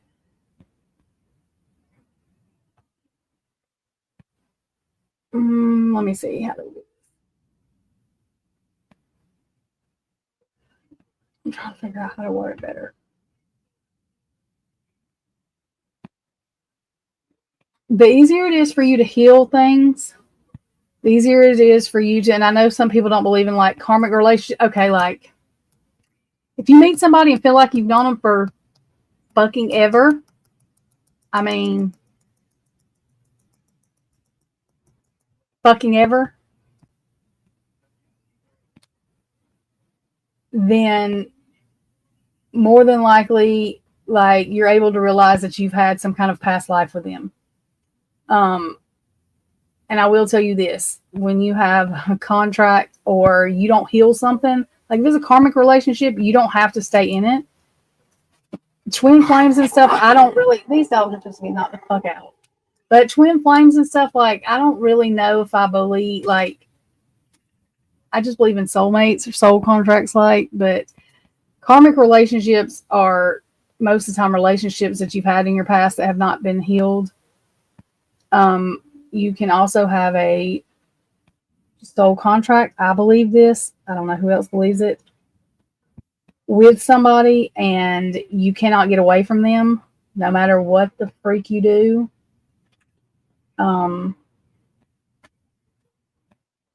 10 steps forward, turn around, and it's like, you know, you do not have to be with your soulmate. You can actually marry somebody that's not your soulmate and still complete out your life. But there's times that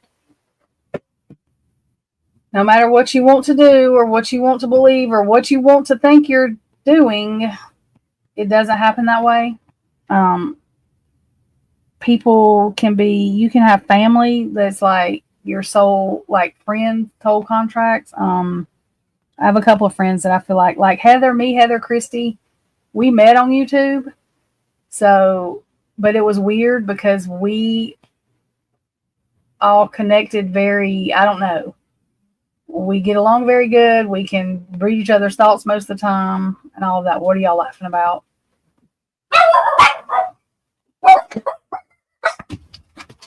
Hey, well, you know what should happen? They should get in trouble for freaking making fun of him for being weird, for this and that and the other, because he's not.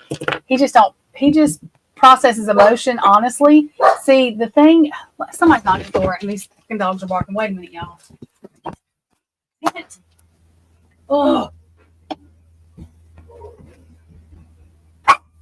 Shut up. Anyway.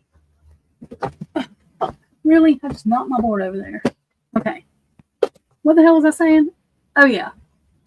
He can just tell the truth, like where, you know, everybody else don't. Like, he's just going to tell the truth. So if he was to get on the stand, he's not going to show any emotion, but he's going to direct answer a question, especially if he's has Asperger's or whatever.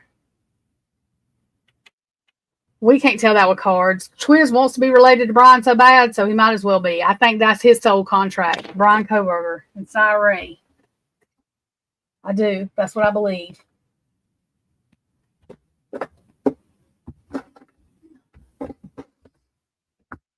But anyways, like me, Heather, and like it's so weird. I don't even really remember.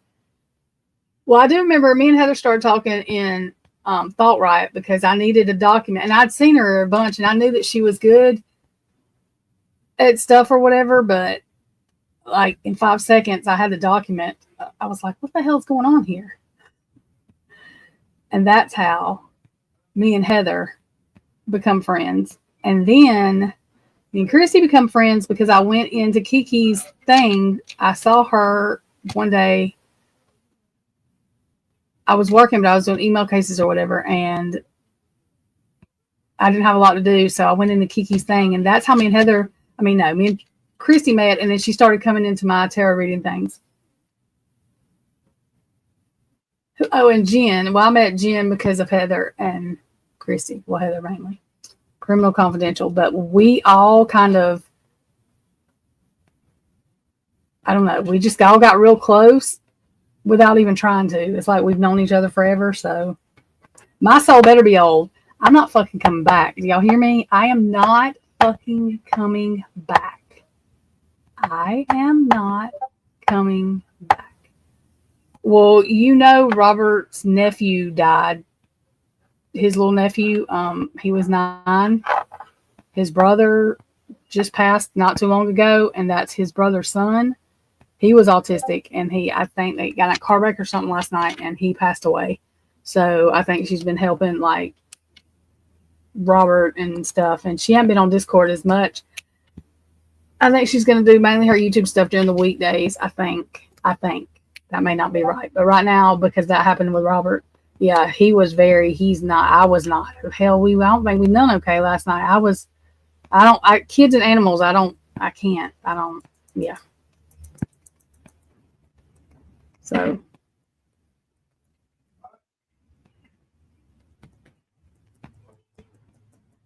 Yeah, and if you don't want to have to come back here, and I do not, because why the hell do we want to come back where they molest our children and stuff? So, and whatever the hell they do, all this other gross stuff they do.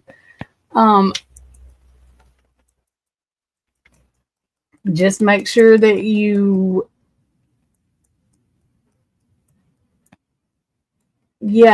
his brother died, passed away. I'm not sure when. It hasn't been too long ago. Not that long ago, and he had a 9-year-old son, and who was autistic. And last night, his 9-year-old son, I guess they were in a car wreck or something, and he passed away.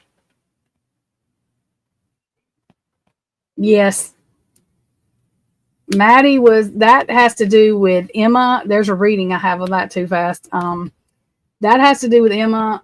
Maddie, I know, was told that modeling, and that's not exactly what. God, I think of feet. I hate OnlyFans. I cannot. All I think about is, feet. I cannot do feet. I cannot. Anyway, oh God, it creeps me out. And I know that's not the only thing they do. I don't know why. The only thing I can think about with OnlyFans is feet. That's the only thing I can think. Nothing else happens. I just think about feet and people licking people's toes, and it makes me want to fucking, oh God, I cannot. Oh, gross. That's so fucking gross. Oh my God, that's so gross. I cannot. Anyway, oh God. Oh my God. Hell no. There are some things you draw lines at, and fucking, that is disgusting. Gross. Oh my God, y'all. I cannot. I can't even think of nothing else now. I don't know what the hell the question I was answering. Whatever. I cannot talk about OnlyFans. She thought she was going to be a model. That's not what she's doing. And I hope oh God, gross. I hate feet. Oh, that's so nasty. There's no fucking way. I don't care. Somebody could have $1 million and I'd tell them to go jump off the bridge. There's no, gross. God. Yuck. Oh, that is so nasty. I cannot. I'm going to throw up. I don't give a shit. They paying shit for, hell no. Oh my God. I cannot. Gross. Oh my God. Okay. I'm nauseous. I got to get off from here. Gross. Well, I mean, I can handle dog pics, but I don't think you sucking your dog's. Ugh, gross. I can't. Okay. I love y'all. I can't do feet. I mean, people that never mind. Shut up, Trisha. I gotta go, y'all. I love y'all. I cannot. I can't. Oh, anyways, that's the only thing I think about with OnlyFans. I can't get past people's feet. I just cannot, and I don't. That's gross. Okay, bye. I love y'all. Yuck, feet.